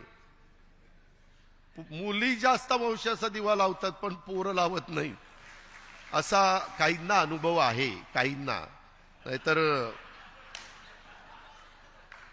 मित्रांनो, ह्या सगळ्या गोष्टी करत असताना माझी प्रशांत कदमला पण सूचना आहे, येत्या निवडणुकीच्या साठी राज्यात 60 लाखाहून अधिक विद्यार्थी हे मतदार होणार आहेत. राष्ट्रवादी विद्यार्थी काँग्रेस पदाधिकाऱ्यांनी राज्यात महाविद्यालयात विद्यापीठात विद्यार्थी संपर्क अभियान राबवलं पाहिजे. या संपर्क अभियानात माध्यमातून विद्यार्थ्यांच्या अडचणी आपण समजावून घेतल्या पाहिजे, त्यातल्या रास्त अडचणीवर शासन स्तरावर निर्णय योग्य ते दिले पाहिजेत. घेतलेले निर्णय प्रभावीपणे माझ्या विद्यार्थ्यांच्या पर्यंत पोहोचतात की नाही हेही त्या बाबतीमध्ये बघितलं पाहिजे. त्याच्यामध्ये ज्या शिष्यवृत्ती असते किंवा त्यांना बाकीच्या ज्या सवलती असतात, सुदैवाने मी अर्थमंत्री, तुम्ही मला सांगा की दादा ओबीसीचे त्याच्यामध्ये शिष्यवृत्ती आली नाही, मागासवर्गीयाची आली नाही, आदिवासीची आली नाही, मी लगेच त्याच्यामध्ये लक्ष घालू शकतो. परंतु ते डीबीटी करण्याचं साधारण राज्य सरकारची भूमिका आहे, केंद्राची त्याच्याबद्दलची भूमिका वेगळी आहे. पण त्याचे पैसे त्या कामाच्या करताच उपयोगी यावेत, हीच त्याच्या पाठीमागची निश्चितपणे भूमिका आहे. शहरी भागामध्ये युवा संघटना असेल, विद्यार्थी संघटना असेल, यांनी अधिक काम करण्याची गरज आहे. नागरी भागात महानगरपालिकेच्या क्षेत्रातील प्रश्न विषय त्यांनी हाती घेतले पाहिजेत, कारण 50% नागरीकरण, 50% ग्रामीण भाग अशा पद्धतीनं हे विभागणी झालेली आहे. त्याच्यावर शहरी भागातले पण प्रश्न आपल्याला कुणालाच दुर्लक्षित करून चालणार नाही. त्याच्यामध्ये आपले बहुतांशी पदाधिकारी राज्याचा दौरा करताना त्यांच्या फ्रंटल किंवा सेलचे फक्त मेळावे घ्यायला सांगतात. मेळाव्यापेक्षा सध्या आवश्यकता लोकाभिमुख उपक्रमाची आहे. विद्यार्थी दशेतच एखादा विद्यार्थी एखाद्या विचारांशी जोडला गेला तर अनेक वर्ष तो त्या विचारांवर ठाम राहतो. ह्या मुद्द्यांवर आधारित आपलं संघटन उभं राहिलं पाहिजे आणि त्याकरता मी मगाशी नावं घेतली त्या सगळ्यांनी काम करण्याची गरज आहे. त्याच्यामध्ये राज्यातील युवा वर्गाचे प्रश्न जाणून घेण्यासाठी आणि त्याला व्यासपीठ उपलब्ध करून देण्यासाठी युवा संपर्क अभियान प्रभावीरित्या राबवून युवकांची सनद तयार करायला लागणार आहे आणि त्यात शासन स्तरावर हाताळण्यात येणारे प्रश्न सोडवण्याच्या करता मी किंवा युवक कल्याण संजयकडे आहे, बनसोडेकडे, त्याही डिपार्टमेंट आपल्याकडे आहे, त्या डिपार्टमेंटचा उपयोग आपल्याला करून घेता येणार आहे. आपल्याकडे फार वेगवेगळी चांगली डिपार्टमेंट आली, त्याच्याकडे खेळाचं डिपार्टमेंट आहे, स्पोर्ट्स, त्याचाही उपयोग तरुण पिढीला चांगल्या पद्धतीने होऊ शकतो. आणि त्यामुळे ह्या सगळ्याचा किंवा आज आणि काल 2 दिवस शिबिराच्या निमित्तानं ज्या काही सूचना वेगवेगळ्यांनी केलेल्या आहेत त्याच्याही संदर्भातलं शिवाजीराव टिप्पण करून माझी दर मंगळवारी मंत्र्यांची जी बैठक असते त्याच्यामध्ये आपण हेही जबाबदारी आणि त्याचं अवलोकन पण करू किंवा दिलेली जबाबदारी ते पार पाडतात की नाही अशा पद्धतीनं पुढे जाण्याचं काम करू. पक्ष संघटना हे जर पक्षाचं शरीर असेल तर कार्यकर्ता हा पक्षाचा आत्मा असतो आणि पक्षाची संघटनात्मक रचना, कार्यकर्ते, पदाधिकाऱ्यांच्या अडचणी, आव्हानं हे सगळे प्रश्न आपल्याला सोडवायचे असतात. पक्ष संघटनेत सातत्यपूर्ण नियमित कार्यक्रम असले पाहिजे. तेही कार्यक्रम आता आम्ही तयार करतो. 31 डिसेंबर पर्यंत तुम्ही पदाधिकारी नेमा. ते कार्यक्रम तुम्हाला दिल्यानंतर ते कार्यक्रम राबवा. कार्यक्रमातनं माणसं जोडली जातात. कार्यक्रमातनं संघटनेला पण बळकटी येते.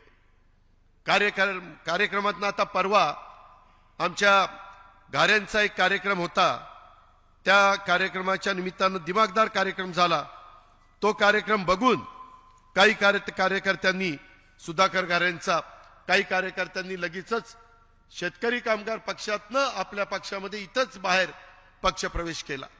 म्हणजे शेवटी आपल्याला हे सगळं करावं लागणार आहे.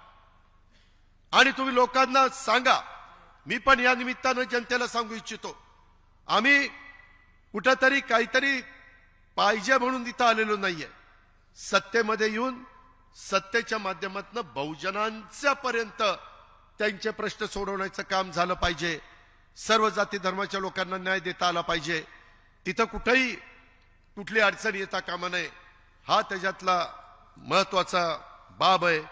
ही पण बाब तुम्ही सगळ्यांनी लक्षामध्ये घेतली पाहिजे. शासनाच्या विविध लोकोपयोगी निर्णयाची माहिती उत्तम कॉन्टेंटच्या माध्यमातून प्रभावीरित्या तरुणांच्या पर्यंत पोहोचवण्याचं काम देखील हे सोशल मीडियाच्या सेलची यंत्रणा त्यांनी केलं पाहिजे. वैद्यकीय शिक्षण आणि आरोग्य विभागाच्या मदतीनं देखील विद्यार्थी वर्गाची मोफत आरोग्य तपासणी हेही कार्यक्रम माझ्या प्रशांत कदम आणि सहकारी मित्रांनी त्याच्यामध्ये राबवले पाहिजे. अशा प्रकारचं माझं त्यांना सगळ्यांना सांगणं आहे आणि तशा प्रकारची माझी त्यांना सूचना देखील आहे.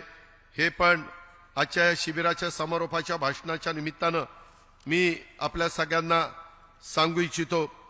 मित्रांनो, इतर पण अनेक वेगवेगळ्या प्रकारचे मुद्दे आहेत. उदाहरणार्थ कालच्या पावसामुळं त्याच्यामध्ये पुन्हा एकदा राज्यातल्या माझ्या बळीराजाचं, माझ्या शेतकऱ्यांचं मोठं नुकसान झालेलं आहे. तिथं मदत पुनर्वसन मंत्री पण फिरतायत, बाकीचे मंत्री पण फिरतायत, आमचे शिवसेनेचे पण फिरतायत, भारतीय जनता पक्षाचे पण फिरतायत. आजचं अधिवेशन संपलं की पुन्हा राहिलेल्या ठिकाणी पण जाण्याचं काम आम्ही सगळेजण त्या बाबतीमध्ये करू. या शेतकऱ्यांना केंद्राकडनं अधिकाधिक मदत कशी मिळवून देता येईल आणि राज्यातील पायाभूत विकासासाठी केंद्र सरकारकडनं जास्तीत जास्त निधी हा आपल्याला कसा आणता येईल, त्या कमिटीचे अध्यक्ष अमित शाह आहेत. त्यांनाही भेटून मुख्यमंत्री मी देवेंद्रजी त्यांनाही आम्ही सांगू आणि या अडचणीमध्ये असणाऱ्या माझ्या कष्टकऱ्याला, माझ्या शेतकऱ्याला मदत करण्याचं आम्ही ठरवलेलं आहे. पंचनामे सुरू आहेत.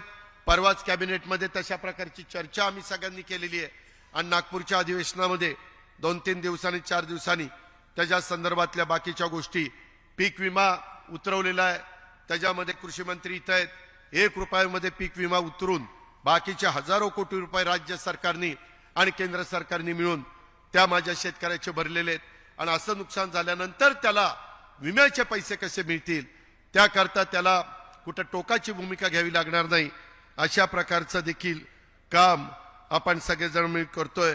राज्यामध्ये सत्तेत सहभागी होताना महायुती सरकारला किमान समान कार्यक्रमावर आधारित आपण सगळ्यांनी पाठिंबा दिलेला आहे. सर्वांची साथ, सर्वांचा विकास हा एकच नारा प्रत्यक्षात आणण्यासाठी आपण राज्याच्या सत्तेमध्ये सहभागी झालेलो आहे. महाराष्ट्र हा सर्व जाती, धर्म, भाषा, पंथ, प्रांताच्या लोकांच्या असून इथं सर्वांचं हित जपलं पाहिजे. इथं कोणावर अन्याय होता कामा नये, हीच खबरदारी आम्ही सगळेजण घेतोय. सर्व धर्म समभाव भारतीय संविधानाचा आत्मा आहे आणि संविधान आणि सर्व धर्म समभावाच्या विचारांशी राष्ट्रवादी काँग्रेस पक्ष कुठल्याही परिस्थितीमध्ये तडजोड करणार नाही. हे पण मी अतिशय निक्षून राज्यातल्या जनतेला आणि माझ्या पण जीवाभावाच्या सहकाऱ्यांना सांगू इच्छितो. त्याच्यामध्ये राज्य आपल्या राष्ट्रवादी काँग्रेस पक्षाचा प्रत्येक पदाधिकारी आणि कार्यकर्ता विचारशील असला पाहिजे. त्याचबरोबर यापुढील काळामध्ये त्यांना कृतीशील होऊन काम करावं, विचारांना कृतीची जोड ही आपल्याला द्यावी लागेल अशी अपेक्षा आमची सगळ्यांची आहे. तसं झालं तरच राष्ट्रवादी काँग्रेस पक्षाचा कार्यकर्ता आणि आपला पक्ष पुढे जाणार आहे याची जाण आणि याचं भान यापुढील काळात आपण सगळ्यांनी काम करत असताना ठेवलं पाहिजे. राज्यामध्ये आपल्या विचाराचे सर्वात जास्त मोठ्या संख्येने कसे उमेदवार निवडून येतील या सर्व उमेदवारांचं बाकीच्या बाबतीत मोदी ग्रामपंचायतीचा उल्लेख झाला. ग्रामपंचायतीचे पण निकाल बरे लागलेले आहेत, परंतु त्याच्यातनं हुरळून जाण्याचं कारण नाही, त्याच्यातनं खूप काही आपल्याला पाठिंबा असं समजण्याचं कारण नाही. अजून आपल्याला काम करावं लागेल, कारण पुढे स्थानिक स्वराज्य संस्था आल्या तर त्या चिन्हावर लढल्या जाणार आहेत आणि त्याच्यामुळं आपण त्या बाबतीमध्ये अधिक लक्ष देऊन काम करण्याची गरज आहे. हे पण आपल्याला सगळ्यांना या निमित्तानं सांगायचे. धर्मनिरपेक्षता पुरोगामित्व हा आपल्या पक्षाचा आत्मा आहे, हे पण मी सतत तुम्हाला सगळ्यांना सांगण्याचा प्रयत्न करतोय. सेक्युलर म्हणणाऱ्यांनी अनेकांनी, आता काही जण म्हणतात की तुम्ही कसं यांच्याबरोबर गेला. जर आम्ही शिवसेनेबरोबर आमच्या वरिष्ठांनी ठरवलं तर जाऊ शकतो, आणि मागं अनेकांनी काय काय घडलं ते सगळं सांगितलेलं आहे. प्रफुल्लबाईंनी त्याचा उल्लेख सुनील तटकरे यांनी पण आपल्या भाषणात केला. परत त्याची ओढत मी बसत नाही, परंतु मला त्याच्या संदर्भामध्ये एवढंच सांगायचंय. आज काही पक्ष हे स्वतःला सेक्युलर आणि दुसऱ्याला जातीवादी समजतात. स्वतःला सेक्युलर समजून घेणारे पक्ष आणि त्यांचे नेते आज इंडिया आघाडी म्हणून एकत्र आलेले आहेत आणि भाजप आणि मित्र पक्षांवर जातीयवादी म्हणून टीका करतायत. देशातले महत्वाचे नेते आणि पक्षांनी कधी ना कधी बीजेपी सोबत सत्ता उपभोगलेली आहे. भाजप सोबत ते गेलेले आहेत. त्यांनी विचारधारा सोडली का? नाही सोडली. ममता बॅनर्जी आज त्या पश्चिम बंगालच्या मुख्यमंत्री आहेत, त्याच्या आधी त्या भाजपच्या सरकारमध्ये मंत्री होत्या ना रेल्वे खात्याचा. त्याच्या संदर्भात फारुख अब्दुल्ला हे पण त्या ठिकाणी मंत्री होते. त्याच्यामध्ये मेहबूबा मुफ्ती, त्याच्यामध्ये नितीश कुमारांनी अनेकदा एकदा इकडे एकदा तिकडे एकदा तिकडे, ठीक आहे, त्यांना योग्य वाटलं त्यांनी केलं, त्याच्याबद्दल आम्हाला काही म्हणायचं नाही. पण आम्ही सेक्युलरवादी आहोत आणि मग त्यांनी निर्णय घेतला तर योग्य, इतरांनी घेतला तर हे लोक जातीवाद्यांच्या बरोबर गेलेले आहेत. त्याच्या संदर्भामध्ये मायावती भाजपसोबत हे जाऊन सुद्धा त्यांनी आपली विचारधारा जपली आणि आपल्या राज्यातल्या देशातल्या विकासासाठी भाजपची साथ देखील दिली. हा इतिहास आहे. हा इतिहास विसरता येणार नाही, नाकारता येणार नाही. ज्येष्ठ समाजवादी नेते आज हयात नाही जॉर्ज फर्नांडिस यांच्या पुरोगामित्वावर कधी कोणी शंका घेतली नाही. एकेकाळी जॉर्ज फर्नांडिस भाजपचे प्रणित एनडीएचे निमंत्रक होते. त्यांनी खऱ्या अर्थाने देशात पहिल्यांदा भाजपला सत्तेवर आणलं. जर या देशामध्ये जॉर्ज फर्नांडिस यांना भाजपची ॲलर्जी नव्हती तर तुम्हा आम्हाला काय अडचण त्या ठिकाणी आहे? ज्या इंडिया आघाडीला नेता आजपर्यंत ठरवता आलेलं नाही, त्यांना आघाडीच्या लोगोवर एकमत करता आलेलं नाहीये, आघाडीची बैठक कुठं घ्यायची हे ठरवण्यासाठी महिन्यापासूनच अधिकचा कालावधी त्यांना लागतो. अशा परिस्थितीमध्ये असताना हा देश या लोकांच्या हातात सोपवायचा का याचा विचार हा देशातल्या जनतेने केला पाहिजे. गोंधळलेलं राज्य ते विकसित राज्य अशा पद्धतीचा प्रवास त्या बाबतीमध्ये चाललेला आहे आणि त्याच्यामुळं एकंदरीतच उद्योगधंद्यांवर, गुंतवणुकीवर, राजकीय सामाजिक परिस्थितीवर परिणाम होऊ नये म्हणून एक मजबूत सरकार, एक मजबूत नेता ज्यांनी देशाची शान जगामध्ये अनेक राष्ट्रांमध्ये वाढवण्याचं काम केलं, ज्यांनी त्या ठिकाणी G20 आपल्या देशामध्ये भरवण्याचं काम केलं, त्यावेळेस महाराष्ट्राच्या हितासाठी वरिष्ठांच्या मान्यतेने भाजपसोबत जाण्याचा निर्णय घेतलेला होता. हे पण आपल्याला प्रफुल्लबाईंनी, मी आणि अनेकांनी सांगितलेलं आहे. परंतु मुख्यमंत्री देवेंद्रजी झाले, परंतु काहींच्या दुराग्रहामुळे ते सरकार टिकलं नाही. ते सरकार कोणत्या परिस्थितीत स्थापन झालं, त्यावेळेसच्या राष्ट्रवादीच्या नेतृत्वाने आधी कोणती भूमिका घेतली होती, नंतर भूमिका कशी बदलली, हे यापूर्वी मी अनेकदा सांगितलं, पुन्हा पुन्हा मी सांगत बसत नाही. परंतु राजकारणात समाजकारणात काम करताना दिलेला शब्द पाळणारा मी कार्यकर्ता आहे आणि त्याच्यामुळं मी शब्दाचा पक्का माणूस असल्यामुळे प्रसंगी राजकीय नुकसान सहन करून देखील शब्द पाळण्याची माझी तयारी असते. म्हणून महाराष्ट्रात आज शब्दाचा पक्का अशी माझी काही प्रमाणात का होईना ओळख आहे, हे कुणी नाकारू शकत नाही. एकच हे आपण सगळ्यांनी लक्षामध्ये ठेवावं. महाराष्ट्र हे देशातलं क्रमांकाचं 1चं राज्य आहे. देशात अस्थिरता असेल तर काय देशाचं वाटोळं होतं हे पाकिस्तानचं उदाहरण त्या ठिकाणी घ्या. पाकिस्तानचे देशाची सारखी अवस्था कशी झालेली आहे, तिथं कधी काय होईल, तिथला पंतप्रधान सुद्धा कधी जेलमध्ये जाईल याची शाश्वती देता येत नाही. अशा परिस्थितीत देशाचा विकास होत नाही, देशात गुंतवणूक होत नाही, परदेशी गुंतवणूकदार येत नाही, उद्योजक येत नाही. प्रश्न सुटण्याच्या ऐवजी प्रश्न वाढत जातात. जे श्रीलंकेला घडलं, जे पाकिस्तानला घडतंय, केंद्रात एकमुखी भाजपची सत्ता असल्याने जगाच्या भारताकडे पाहण्याचा दृष्टिकोन बदललेला आहे. नरेंद्र मोदी यांच्यासारखं विकासाचा दृष्टिकोन असणारं नेतृत्व मिळाल्यानंतर भारताला जागतिक मान्यता मिळालेली आहे. तुम्ही एक आठवा, पंतप्रधान देवेगौडा किती दिवस पंतप्रधान होते, आय के गुजराल, चंद्रशेखर किती दिवस पंतप्रधान होते. अस्थिर वातावरण असणाऱ्या काळात किती विकास झाला हा अभ्यासाचा विषय.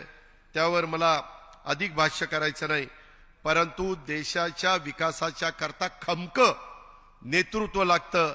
ते खमकं नेतृत्व आज मोदी साहेबांच्या रूपाने आपल्याला मिळालेलं आहे.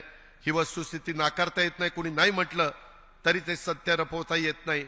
आणि त्याच्यामुळं त्यांना पाठिंबा देत असताना राज्यामध्ये देखील खमकेपणाने राज्य चाललं पाहिजे. याकरता राष्ट्रवादी काँग्रेस पक्षाने काम केलं पाहिजे. त्याकरता जास्तीत जास्त खासदार आमदार निवडून आणण्याच्या करता आपण त्या बाबतीमध्ये प्रयत्न केले पाहिजे. त्याच्यामध्ये आपल्या देशात किंवा राज्यामध्ये युती आघाड्यांचं सरकार आता काही नवीन राहिलेलं नाहीये. त्याही गोष्टीचा विचार आपण सगळ्यांनी केला पाहिजे. आणि आज असणारे राज्यातले प्रश्न, आज असणारे इतर वेगवेगळ्या युवतींचे युवकांचे प्रश्न, तरुणांचे विशेषतः नोकरदारांचे प्रश्न, ह्या सगळ्याकडं आपण त्या बाबतीमध्ये लक्ष देऊन आहोत. मधल्या काळामध्ये काम करत असताना आपल्या महाराष्ट्राची अर्थव्यवस्था $1 ट्रिलियन वर नेण्यासाठी आपण सगळ्यांनी एकत्र काम करण्याची गरज आहे. स्वतः पंतप्रधानांना देशाची अर्थव्यवस्था $5 ट्रिलियन पर्यंत न्यायची आहे आणि जगातल्या 10 टॉप अर्थव्यवस्थेमध्ये त्या ठिकाणी आपल्या भारताला न्यायचं आहे. एक काहीतरी ध्येय डोळ्यासमोर ठेवून मध्ये चंद्रयानाचा उल्लेख काल मला वाटतं निरगुडकरांनी केला आणि वेगवेगळ्या लोकांनी वेगवेगळे उदाहरणं दिलेली आहेत. त्याही गोष्टीचा विचार आपण सगळ्यांनी या निमित्तानं केला पाहिजे. निवडणुकीच्या निमित्तानं यश अपयश चालतं, कधी कधी वेगवेगळ्या पद्धतीचे निकाल लागतात. त्याच्यातनं कुठेही विचलित होऊन चालत नाही, कुठेही त्याच्यामध्ये बाजूला जाऊन चालत नाही. हेही आपण सगळ्यांनी या निमित्तानं लक्षामध्ये घेतलं पाहिजे. आणि कुठल्याही परिस्थितीमध्ये आपला कार्यकर्ता, आपला आमदार, आपला खासदार ह्याला अडचण येऊ नये अशाच प्रकारची खबरदारी मी आणि माझे सगळे सहकारी ह्या बाबतीमध्ये घेत आहेत. बूथ बांधणीच्या करता देखील कृपया इथं सर्व आमदारांनी सहकार्य करावं अशाही प्रकारची सूचना मी करतो. ते काम अतिशय महत्वाचं आहे, कारण ह्या लोकसभेच्या निवडणुकीच्या निमित्तानं ते काम झालं तर पुढे विधानसभेच्या निवडणुकीच्या निमित्तानं आपल्याला अधिक सोपं जाणार आहे. अशा प्रकारचं देखील आपण सगळ्यांनी नोंद ही घेतली पाहिजे. हे मी तुम्हाला सगळ्यांना अतिशय स्पष्टपणे सांगू इच्छितो. मधल्या काळामध्ये आपण सगळ्यांनी एक भूमिका मांडली. आपल्याला खरं आपल्या राज्यामध्ये, आपल्या देशामध्ये प्रत्येकाला आपल्या जातीचा, धर्माचा अभिमान असतोच आणि तो असला पाहिजे, त्याबद्दल दुमत नाही. परंतु पहिल्यांदा भारत, आपला देश, आपला महाराष्ट्र, आपलं राज्य आणि त्याच्यानंतर ह्या सगळ्या गोष्टी. प्रत्येकाला स्वतःच्या आई वडिलांचा, गावाचा, तालुक्याचा, जिल्ह्याचा, राज्याचा आणि देशाचा अभिमान असतो आणि तो असायलाच पाहिजे. प्रत्येकाला आपल्याला शाळेत महाविद्यालयाचा अपमान, त्या अभिमान असतो त्याप्रमाणे प्रत्येकाला स्वतःच्या जातीचा धर्माचा पण अभिमान असला पाहिजे. आपला हा अभिमान जपत असताना माझी महाराष्ट्रातल्या तमामांना विनंती आहे, तमाम जनतेला, सर्व जाती धर्माच्या नेत्यांना, कार्यकर्त्यांना, की आपला हा अभिमान जपत असताना इतर समाजाबद्दल, इतर जातीबद्दल, इतर धर्माबद्दल द्वेष किंवा आकस हा मनामध्ये ठेवू नका. याची आपण सर्वांनी काळजी घेतली पाहिजे. आपल्या बोलण्यातनं, वर्तणुकीतनं, अनावधाने देखील असे प्रकार घडत नाहीत ना, याची काळजी प्रत्येकाने घ्यावी. एखाद्या समाजाचा प्रश्न सोडवत असताना इतरांवर अन्याय होणार नाही याची काळजी सत्ताधारी म्हणून आपल्याला घ्यावीच लागेल. एखाद्याच्या समाजाचा मागासलेपणा काळानुरूप बदल झाला असल्यास त्याचं मागासलेलं पण पुन्हा तपासणं आवश्यक असतं. मात्र या कामासाठी वेळ लागतो, हे ध्यानात ठेवा. हे विशेषतः मराठा समाजाच्या तरुणांनी ध्यानामध्ये ठेवलं पाहिजे. एखाद्या समाजाला आरक्षण देताना त्या समाजाचा इम्पिरिकल डेटा आणि त्याचं मागासलेपण सिद्ध होणं या दोन गोष्टी अतिशय आवश्यक आहे. माग पृथ्वीराज बाबांच्या वेळेस दिलेलं आरक्षण हायकोर्टात टिकलं नाही. देवेंद्रजींच्या काळातलं दिलेलं आरक्षण हायकोर्टात टिकलं, ते सुप्रीम मध्ये टिकलं नाही. इम्पिरिकल डेटा असल्याशिवाय आणि तो शास्त्रोक्त पद्धतीनं गोळा केल्याशिवाय वैधानिक पातळीवर तो टिकत नाही. म्हणूनच जातनिहाय जनगणना झाली पाहिजे. कारण कधी काळी झाली, स्वातंत्र्य म्हणून 75 वर्ष झालीत. मी मागं पण बोललो, एकदा कळू द्या ना नक्की कोण किती संख्येने आहेत ते. आणि म्हणून जातनिहाय आम्ही सभागृहामध्ये पण दिलीपराव एकमताने ठराव केला होता, नाना पटोले अध्यक्ष असताना एकमताने. आणि त्याच्यामध्ये जातनिहाय त्याच्या संदर्भातलं जनगणना झाली पाहिजे. जोपर्यंत प्रत्येक समाजाची नेमकी आकडेवारी समोर येत नाही तोपर्यंत कुठल्या समाजाला किती आरक्षण द्यावं याचा अंदाज त्या ठिकाणी येत नाही. आणि म्हणून आत्ताचं जे काही वातावरण आहे सध्या तुमच्या माझ्या राज्यामध्ये जाती जातीत भांडणं उभी राहण्याचं जे सामाजिक चित्र आहे ते दुर्दैवी आहे. हे पाहता आज महाराष्ट्राला पुन्हा महापुरुषांच्या विचाराकडे घेऊन जाण्याची गरज आहे असं मला वाटतं. आपल्याला पुन्हा एकदा आपल्या इतिहासाकडे वळून बघण्याची गरज आहे. मित्रांनो, छत्रपती शिवरायांनी 18 पगड जातीला बरोबर घेऊन स्वराज्य निर्माण केलेला आपण छातीठोकपणे सांगतो. तो इतिहास ऐकल्यानंतर आज देखील एकदम अंगावर शहारे येतात. आणि हे सगळं होत असताना त्याच्यामध्ये आज मात्र एकमेकात 18 पगड जातीमध्ये देखील भांडणं होतात का काय? मित्रांनो, ही आपला महाराष्ट्र आपल्या छत्रपती शिवरायांचा, महात्मा फुल्यांचा, डॉक्टर बाबासाहेब आंबेडकरांचा, शाहू महाराजांचा त्यांच्या स्वप्नातला महाराष्ट्र हाच आहे का? अशा प्रकारचा प्रश्न कधीतरी वेगवेगळ्या कार्यकर्त्यांना पडतो. मला एक गोष्ट सांगायची, गुरुदेव रवींद्रनाथ टागोरांनी आपल्याच देशाचं राष्ट्रगीत म्हणताना जनगणमन लिहिताना त्यात काय लिहिलंय? पंजाब सिंध गुजरात मराठा. पंजाब आहे, सिंध पण तेव्हाच होतं, त्याच्यामध्ये गुजरात पण आहेच राज्य, पण मराठा त्यांनी महाराष्ट्र असं म्हटलेलं नाही. कारण हा देश पूर्वीपासून महाराष्ट्राला मराठा म्हणून ओळखतो. सगळे महाराष्ट्रीयन ते मराठा म्हणून त्या ठिकाणी ओळखले जात होते. आणि मराठा ही महाराष्ट्राची अस्तित्वाची निगडीत अशा प्रकारची ओळख आहे. अटकेपार मराठ्यांनी झेंडे रोवले असं म्हटलं जायचं, तेव्हा त्यात सर्व जाती मराठ्यामध्ये समाविष्ट होतात असायच्या. सेनापती बापट उगस म्हणाले नाहीत की महाराष्ट्र मेला तर राष्ट्र मेले, मराठा विना राष्ट्रगाडा न चले. अवघ्या देशात पहिलं आरक्षण देणारे छत्रपती शाहू महाराज आपल्याच कोल्हापूरचे. आणि त्यांचा आज आरक्षणाच्या निमित्तानं काही ठिकाणी फोटो लावताना दिसत नाही. पुण्यश्लोक अहिल्यादेवी होळकर यांनी महाराष्ट्रासाठी एक आदर्श अशा प्रकारचं काम केलं. त्यांनी केलेलं कार्य एका समाजाच्या करता नव्हतं, सर्व समाजाच्या कल्याणाच्या करता होतं. त्यांच्या बारव, त्यांच्या पाण्याच्या वेगवेगळ्या प्रकारच्या केलेल्या व्यवस्था, त्यावेळेसची बांधणी. जननायक राघोजी भांगरे यांनी फक्त आदिवासीसाठी त्या काळामध्ये उठाव केला नाही, हे डॉक्टर लामटे आपल्यालाही माहिती आहे.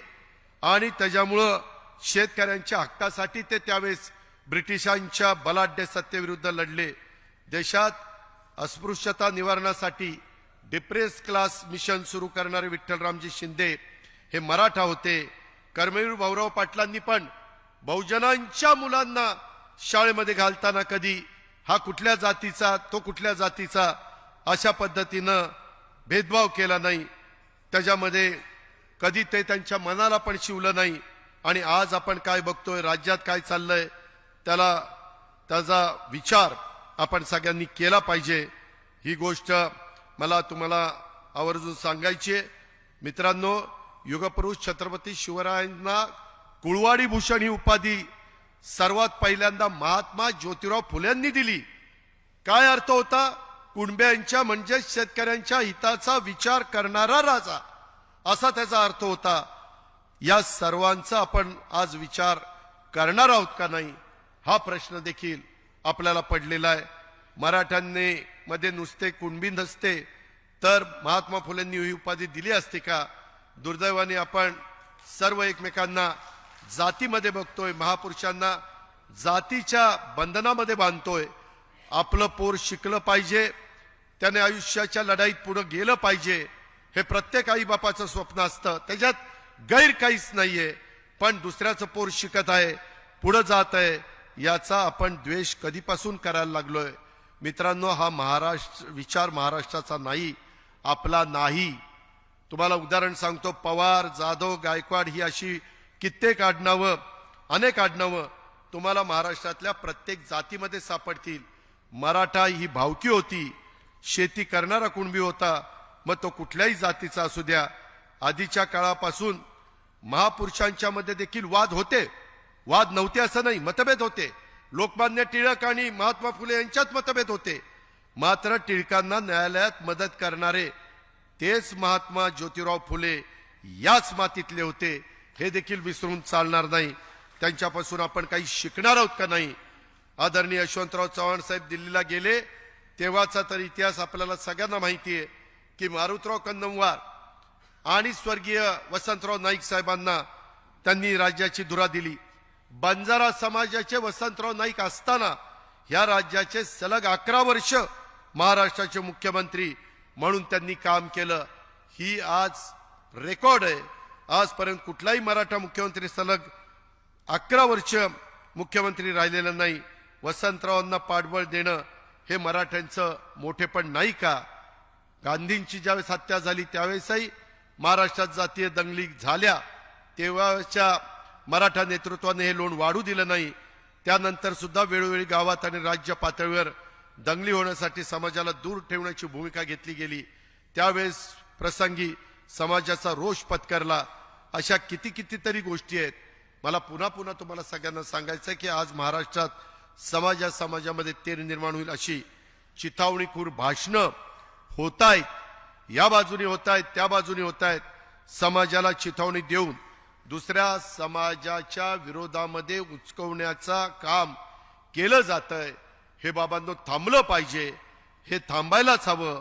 यातून दंगली घडल्या तर कोण त्याला जबाबदार? हे दंगलीचं सगळ्यात मी अनेक वर्ष बघतो, जर कुठं दंगल झाली तर गरिबाचं घर जळतं, रक्त सांडतं ते गरिबाचं सांडतं, तरुण पोरांचं ह्याच्यात आयुष्य बर्बाद होतं. नावं आली तर पुढं नोकरीचा प्रश्न निर्माण होतो. आज महाराष्ट्रात कोणी राजकारणासाठी जातीमध्ये भांडण लावून दंगली घडून आणत असतील तर मी सांगतो, राष्ट्रवादी काँग्रेस पक्ष आणि हा अजित पवार ते होऊन देणार नाही. भले त्यासाठी किती मोठी किंमत मोजावी लागली तरी चालेल, तरी देखील हे होऊन दिलं जाणार नाही. जे आपल्या भावी पिढीच्या दृष्टिकोनातनं, राज्याच्या दृष्टिकोनातनं चुकीचं होणार आहे ते इथं होऊन दिलं जाणार नाही. साताऱ्यामध्ये तुम्हाला आठवत असेल पुसेसावळीची दंगल झाली. तिथं मी अचानक एकटा गेलो, दंगलीत ज्यांना फटका बसला त्या कुटुंबाला भेटलो. दंगली होऊन गरिबाचं रक्त मी कदापि सांडू देणार नाही. मी आणि राष्ट्रवादी काँग्रेस पक्ष त्याच्या विरुद्ध आहोत आणि हाच आपला विचार आहे, तीच आपली भूमिका आहे. आणि म्हणून सगळ्यांना घेऊन आपण पुढे जाण्याचा काम करूया. आपल्या ताटात कमी असेल तर काढून दुसऱ्याला देणं ही आपल्या महाराष्ट्राची संस्कृती आहे. दुसऱ्याचं ताट ओढून घेणं ही आपली संस्कृती नाही. कोणाच्या ताटाखालचं मांजर होणं हे देखील महाराष्ट्राच्या रक्तात नाही. आजपर्यंत या पार्श्वभूमीवर आपण सर्वजण समाज म्हणून कधीपासून कोते झालोय याचा विचार झाला पाहिजे. आज लोक एकमेकांची लायकी काढतायत. हे काय? माणसाची लायकी जातीवर अवलंबून नसते, ती त्याच्या कर्तृत्वावर अवलंबून असते. छत्रपती शिवरायांच्या सैन्यात रामोशी समाजाचे बहरजी नाईक स्वकर्तृत्वाच्या जोरावर हेर खात्याचे प्रमुख झाले. हे आपण कसं विसरतो? डॉक्टर बाबासाहेब आंबेडकरांच्या पाठीशी शाहू महाराज उभे राहिले होते. त्यांच्यासाठी त्यांनी माणगाव परिषद घेतली गेली होती. हेही आपण कदापि विसरू शकत नाही. द्रष्टे राज्यकर्ते सयाजीराव गायकवाड आणि भारतरत्न डॉक्टर बाबासाहेब आंबेडकरांचं नातं कदापि आपल्याला विसरता येणार नाही. आज कुठे आपण चाललेलो आहोत याचा विचार करायला हवा. छत्रपती शिवरायांच्या मावळ्यात जात नसते. संत ज्ञानेश्वर माऊली आणि जगद्गुरु तुकाराम महाराजांच्या वारकऱ्यांच्या मध्ये जात नसते आणि जातीचा अहंकार पण त्यांच्यात नसतो. ही महाराष्ट्राची संस्कृती आहे.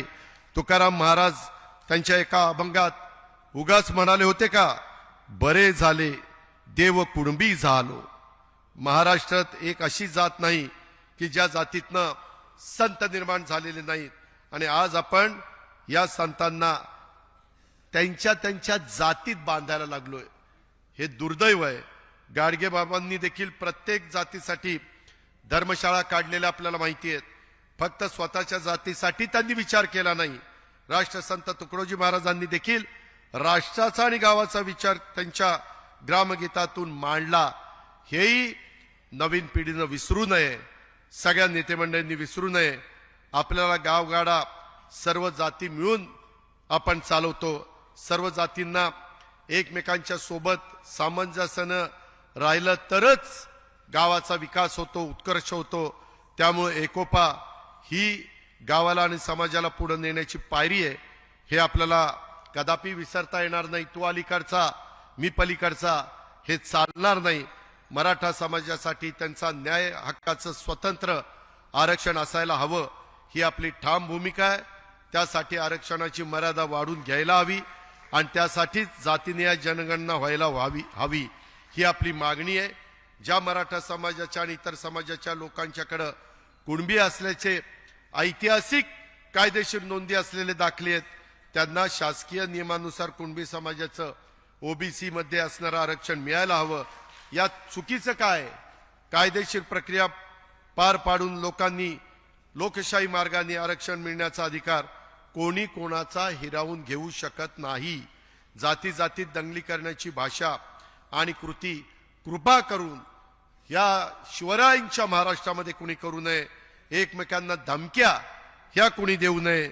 हा अजित पवार राजकारणात असेपर्यंत कोणालाही दंगली घडून गरिबांचं रक्त सांडायला देणार नाही. कोणाला तरी चिथावणी तसंच पोराबाळांचं करिअर उद्ध्वस्त होऊ देणार नाही. हीच माझी भूमिका आहे, हीच राष्ट्रवादी काँग्रेस पक्षाची भूमिका आहे. हाच आपला विचार आहे.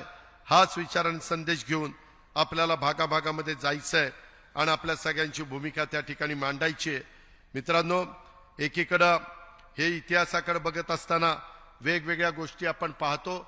माझी आपल्याला विनंती आहे की आम्ही एकनाथराव शिंदे, देवेंद्र फडणवीस, आम्ही सगळेजण, माझी सगळ्या लोकप्रतिनिधींना, महाराष्ट्रातल्या तमाम जनतेला, शेवटच्या माणसाला विनंती आहे की वेगवेगळ्या समाजाला दिलेल्या आरक्षणाला कोणत्याही प्रकारचा धक्का न लावता, त्याच्यामध्ये जसं मध्ये बिहारनी पण मला वाटतं 10% आरक्षण वाढवलं, ती काहीतरी कॅप होती 50%ची, ती कॅप देखील त्यांनी वाढवली.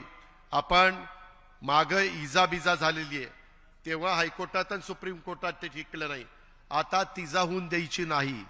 आता आरक्षण देताना दुसऱ्या कुठल्याही घटकावर अन्याय न होता ते आरक्षण देण्याच्या बद्दलचं सगळं जे काही कार्यवाही करायची असते, मागास आयोग असेल, बाकीच्या सगळ्या गोष्टी असतील, शिंदे समिती असेल, बऱ्याच गोष्टी चालू आहेत, त्या सगळ्या व्यवस्थित करण्याच्या बद्दल एकनाथराव शिंदे, देवेंद्रजी, आम्ही सगळेजण त्या ठिकाणी प्रयत्न करतोय. त्याच्यात कुठेही आमच्यात मतभेद नाही. कधी कधी वेगवेगळ्या प्रकारच्या बातम्या प्रसिद्ध होतात, त्या बातम्यामध्ये काही अर्थ नसतो. प्रत्येक वेळेस तुम्हाला आम्हाला सांगता येत नाही. आता मधी कुठं मी सांगितलं होतं डेंगू, तू येऊन मला डासाला चावला, मला 14 दिवस थांबावं लागलं. अक्षरशः इतका विकनेस आलेला होता. त्याच्यामध्ये 7 दिवस दिवाळीचे गेले. त्याच्यामध्ये गर्दीत जाऊ नका म्हणून डॉक्टरांनी सांगितलं. 3 आठवडे गेले. खुशाल काय म्हणले, राजकीय आजार झाला. अरे कशाचा राजकीय आजार झाला? मी काय राजकीय आजारांनी लेचा पेचा घाबरणारा माणूस नाही. ते तसलं माझ्या रक्तात पण नाही. त्याच्यामुळं त्यामध्ये मी मागं 5 तारखेला सगळं तुम्हाला सांगितलेलं आहे. मी मागं जात नाही. परंतु शेवटी तुम्हाला एक गोष्ट सांगतो, आम्हाला सातत्याने गाफील ठेवण्यात आलं. यामध्ये प्रफुल्ल पटेल, सुनील तटकरे आणि काही प्रमुखांच्या पासून ह्या सगळ्या गोष्टी सगळ्यांना माहिती आहे. मित्रांनो, इथं दिलीप वळसे पाटील आणि बाकीचेच पण सगळे बसलेत. मी आपल्याला सांगतो हे जे काही घडलं आणि कार्यकारिणी झाली, मला कालही वर्किंग कमिटी आम्ही घेतली, त्या संदर्भामध्ये नीट ऐका. प्रफुल्ल पटेल, अजित पवार, छगन भुजबळ, सुनील तटकरे, जयंत पाटील, अनिल देशमुख, रामराजे नाईक निंबाळकर, दिलीप वळसे पाटील, हसन मुश्रीफ, धनंजय मुंडे, आम्ही 10-12 जण होतो. देवगिरीला बसलो होतो. हे अनेक दिवस चालले, त्याचा उल्लेख अधिकाऱ्यांनी केला. आम्ही काय करायचं. माझ्याच देवगिरीच्या हॉलमध्ये बसल्यानंतर डायरेक्ट साहेबांना सांगितलं तर काय वाटेल म्हणून आम्ही सुप्रियाला माझ्या घरी बोलून घेतलं. तिला काहीच सांगितलं नाही. आम्ही सगळे बसलोय. सुप्रियाला बोलवलं, तिला सांगितलं सगळे हे जीवाभावाचे सहकार्य आहेत. लोकशाहीमध्ये बहुमताला आदर द्यावा लागतो, तर त्या ठिकाणी संघटना पुढे जाते. आणि त्या प्रकारे बसल्यानंतर तिनं काय सांगितलं, मला 7 दिवस द्या. बरोबर ना?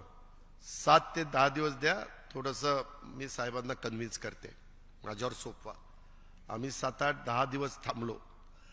पुन्हा आम्ही जयंत पाटील, अनिल देशमुख पण होते. पुन्हा आम्ही एकत्र बसलो की बाबा सरकारमध्ये गेलं पाहिजे. आमदारांचे काय स्थगित्या मिळालेल्या आहेत, विकास कामं थांबलेली आहेत, अमुक झालेलं आहे, तमुक झालेलं आहे, इतर अनेक प्रकारचे प्रश्न आहेत. बहुजन समाजाचा विचार झाला पाहिजे वगैरे वगैरे, अल्पसंख्याक समाजाचा विचार झाला पाहिजे. ह्या सगळ्या गोष्टी करत असताना पुन्हा आम्ही डायरेक्ट साहेबांच्याकडे गेलो. साहेबांनी ते सगळं ऐकलं. ते म्हणले ठीक आहे, बघू आपण काय ते. पुन्हा आम्ही यशवंतराव चव्हाण प्रतिष्ठानला सगळ्यांना गेलो. वेळ जात होता. आम्ही म्हणत होतो की बाबा वेळ जातोय, एकदा काय तो निर्णय त्या ठिकाणी घ्या. आणि नंतर मग आम्हाला सांगितलं की ठीक आहे.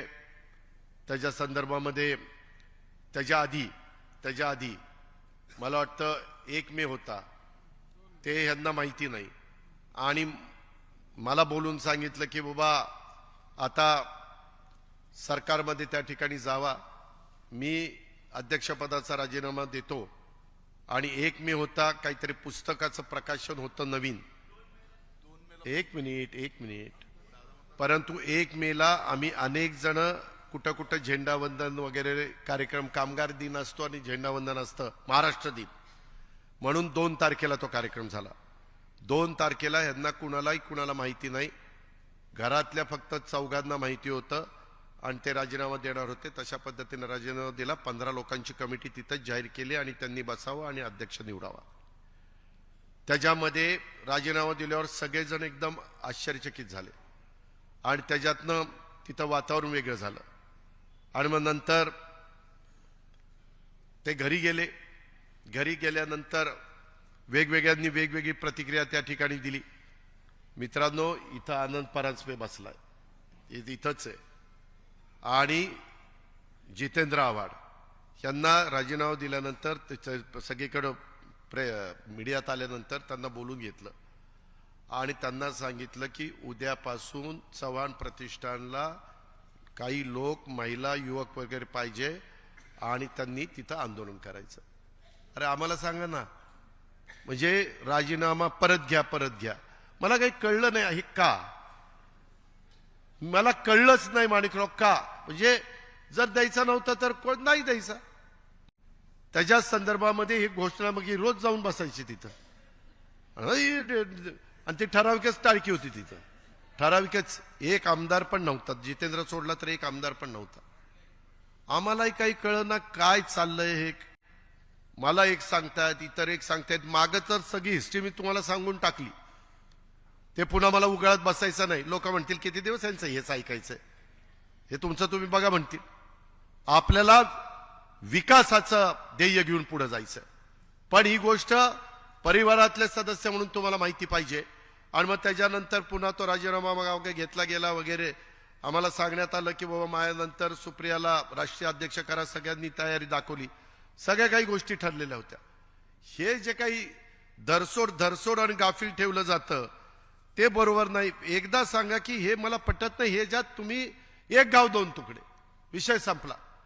मित्रांनो, ह्या सगळ्या गोष्टी करत असताना मला आठवतंय आम्ही 2 जुलैला शपथ घेतली. 2 जुलैला शपथ घेतल्यानंतर मला एक गोष्ट पुन्हा तुम्हाला सांगायची. पक्ष आणि चिन्हाच्या बद्दल निवडणूक निर्णय हा निवडणूक आयोग घेईल. कोडबाजी, पक्षांतरबंदी केसेस, त्याच्यामध्ये वेळ कमी आहे, तुम्ही त्याच्यात काही जास्त लक्ष देऊ नका. प्रांताध्यक्ष जेवढ्यांना सांगतील त्या पद्धतीने त्यांनी करा. परंतु पुढं आपल्याला 100-200 दिवस राहता, 100 किंवा 120 दिवस राहत आहेत. आता इथून निघाल्यानंतर घरी गेल्यावर कामालाच लागायचंय. राष्ट्रवादी काँग्रेस पक्ष अधिक मजबूत, लोकाभिमुख आणि शेवटच्या माणसापर्यंत त्याला आपलं कसं करता येईल ह्या प्रयत्न करायचा. 2 जुलैला ज्यावेळी शपथविधी घेतली आणि 5 जुलैला कार्यकारिणी, त्याच्या आधी 30 जुलैला झाली, नाही 30 जूनला झाली. आणि त्याच्यानंतर एमईटीला पुन्हा कार्यकारिणी बाकीच्या गोष्टी झाल्या. त्याच्यामध्ये भुजबळ साहेब वगैरे सगळे आपण होतो. मला एक सांगा की 2 जुलैला जर घेतलेला निर्णय आवडलेला नव्हता तर 17 जुलैला 15 दिवसांनी आम्हा मंत्र्यांना सगळ्यांना चव्हाण प्रतिष्ठानला बोलवलं. तुम्ही सगळ्यांनी बघितलं. मग जर निर्णय आवडलेला नव्हता तर बोलवलं कशाला. आम्हाला सांगितलं की पहिल्यांदा मंत्री या, दुसऱ्या दिवशी सगळे आमदार या. आमदार जरा घाबरत होते पण मी सगळ्या आमदारांना घेऊन गेलो. सगळे बसले, चहा पाणी झालं. त्याच्यामध्ये तिसऱ्या दिवशी त्यांच्याबरोबर काही 7-8 जण राहिले, त्यांच्याशी चर्चा होणार होती आणि पुन्हा सगळं सुरळीत होणार होतं. हे आम्हाला सांगितलं गेलं. गाडी ट्रॅकवर आहे असं आम्हाला काही जणांच्याकडनं कळायचं. आम्ही म्हणलं ठीक आहे. आणि ह्याच्यात वेळ गेला. ह्याच्यात तटकरे साहेब पण म्हणायचे अरे आम्हाला लवकर सांगा, आम्हाला पुढे जायचंय.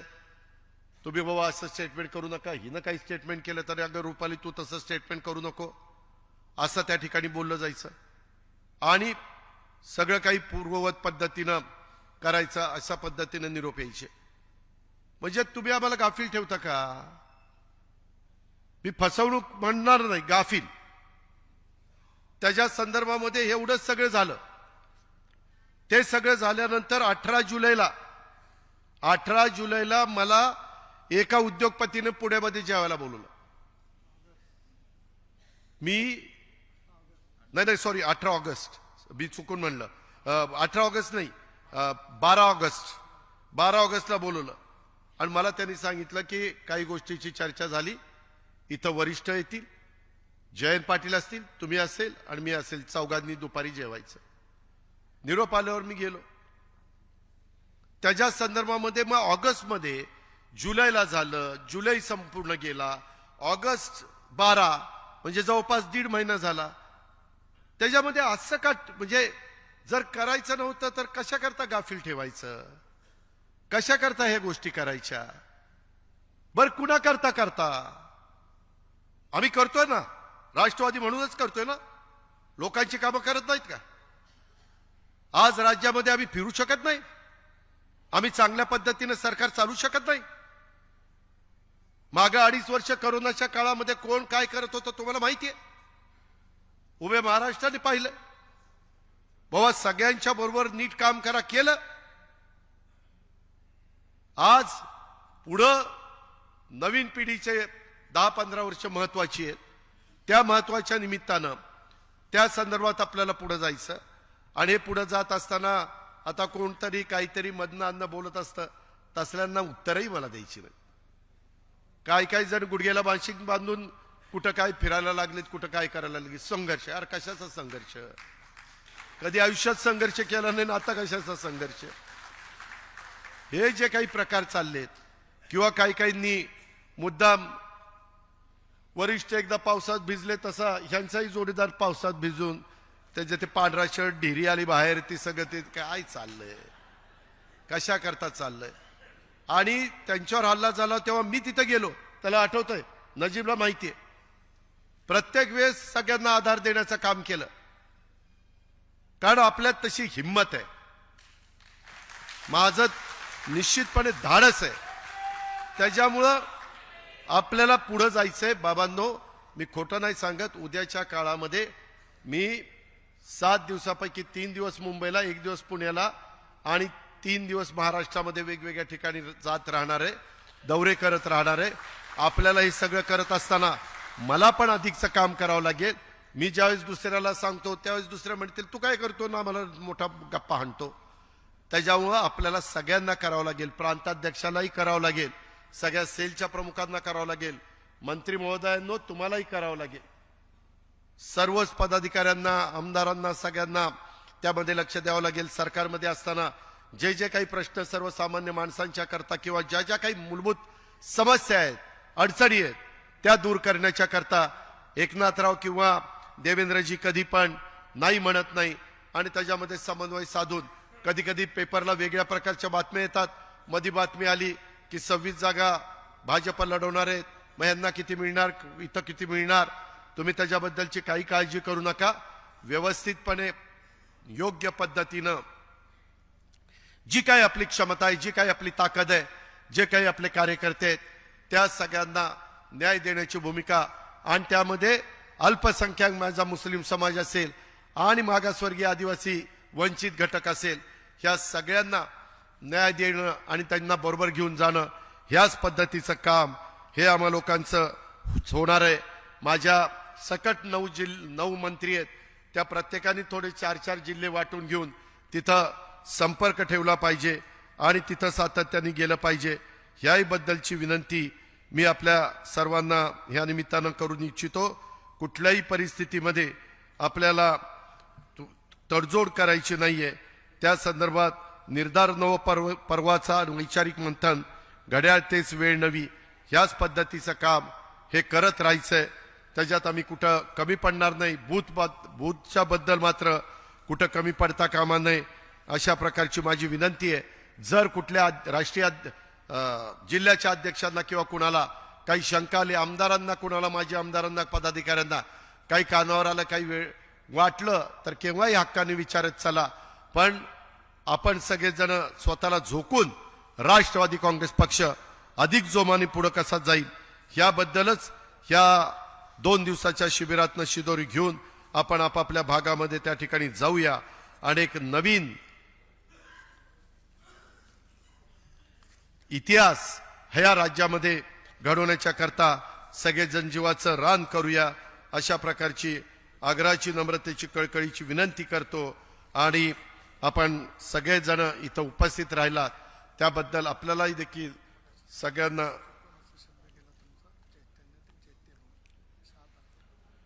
मगाशी माझ्याकडनं चैत्यभूमीच्या ऐवजी चैतन्यभूमी असं काहीतरी शब्द गेला, मी त्याबद्दल दिलगिरी व्यक्त करतो, माफी मागतो। चैत्यभूमी 6 डिसेंबरला आपण सगळेजण चैत्यभूमीला जाऊन दर्शन घेत असतो, अभिवादन करत असतो आणि तिथनं पुढे जात असतो। त्याबद्दल मी मगाशी सांगितलं, जो बोलतो तोच चुकतो, ज्यांनी तोंडच उघडलं नाही ते काय चुकणार आहे? त्याच्यामुळं जे लक्षात आणून दिलं लगेच खरं आहे, मान्य, मी असं बोललोच नाही, मी ऐकलंच नाही, मनोहर जोशी कसे म्हणले तो बाळासाहेब काय बोलले मी ऐकतच नव्हतो, मी दुसरीकडे बघत होतो. आता शक्य आहे का, पण ते तसं मी कधी सांगणार नाही. ते लक्षात आणून दिलं त्याबद्दल प्रांताध्यक्ष मनापासून आपले आभार. असंच माझ्या बोलण्याकडे लक्ष देत चला आणि एखादा शब्द चुकला की लगेच मला कळवत चला, म्हणजे आपण दुरुस्त करू आणि पुढे जाऊ. मित्रांनो, गमतीचा भाग जाऊ द्या. पुन्हा एकदा आपण सगळ्यांनी अतिशय उत्साहाने इथं आला आणि जी काही भूमिका स्पष्ट आहे. मला आता इथून पुढं सारखं सारखं मागे हे घडलं आणि ते झालं आणि हे असं म्हणलं आणि ते तसं म्हणलं, आता सगळं तुम्हाला सांगितलं. नंतर पण 2 जुलैच्या नंतर काय काय घडलं ते पण सांगितलं, 5 जुलैच्या नंतर काय काय घडलं तेही सांगितलं आणि 12 ऑगस्टला काय काय घडलं तेही सांगितलं. हा काय राहिलंय का विक्रम काळे? तू शिक्षक आहे, तू सांग. शिक्षकांना आमच्यापेक्षा जास्त समजतं म्हणून तुला विचारतोय. मित्रांनो, पुन्हा एकदा मी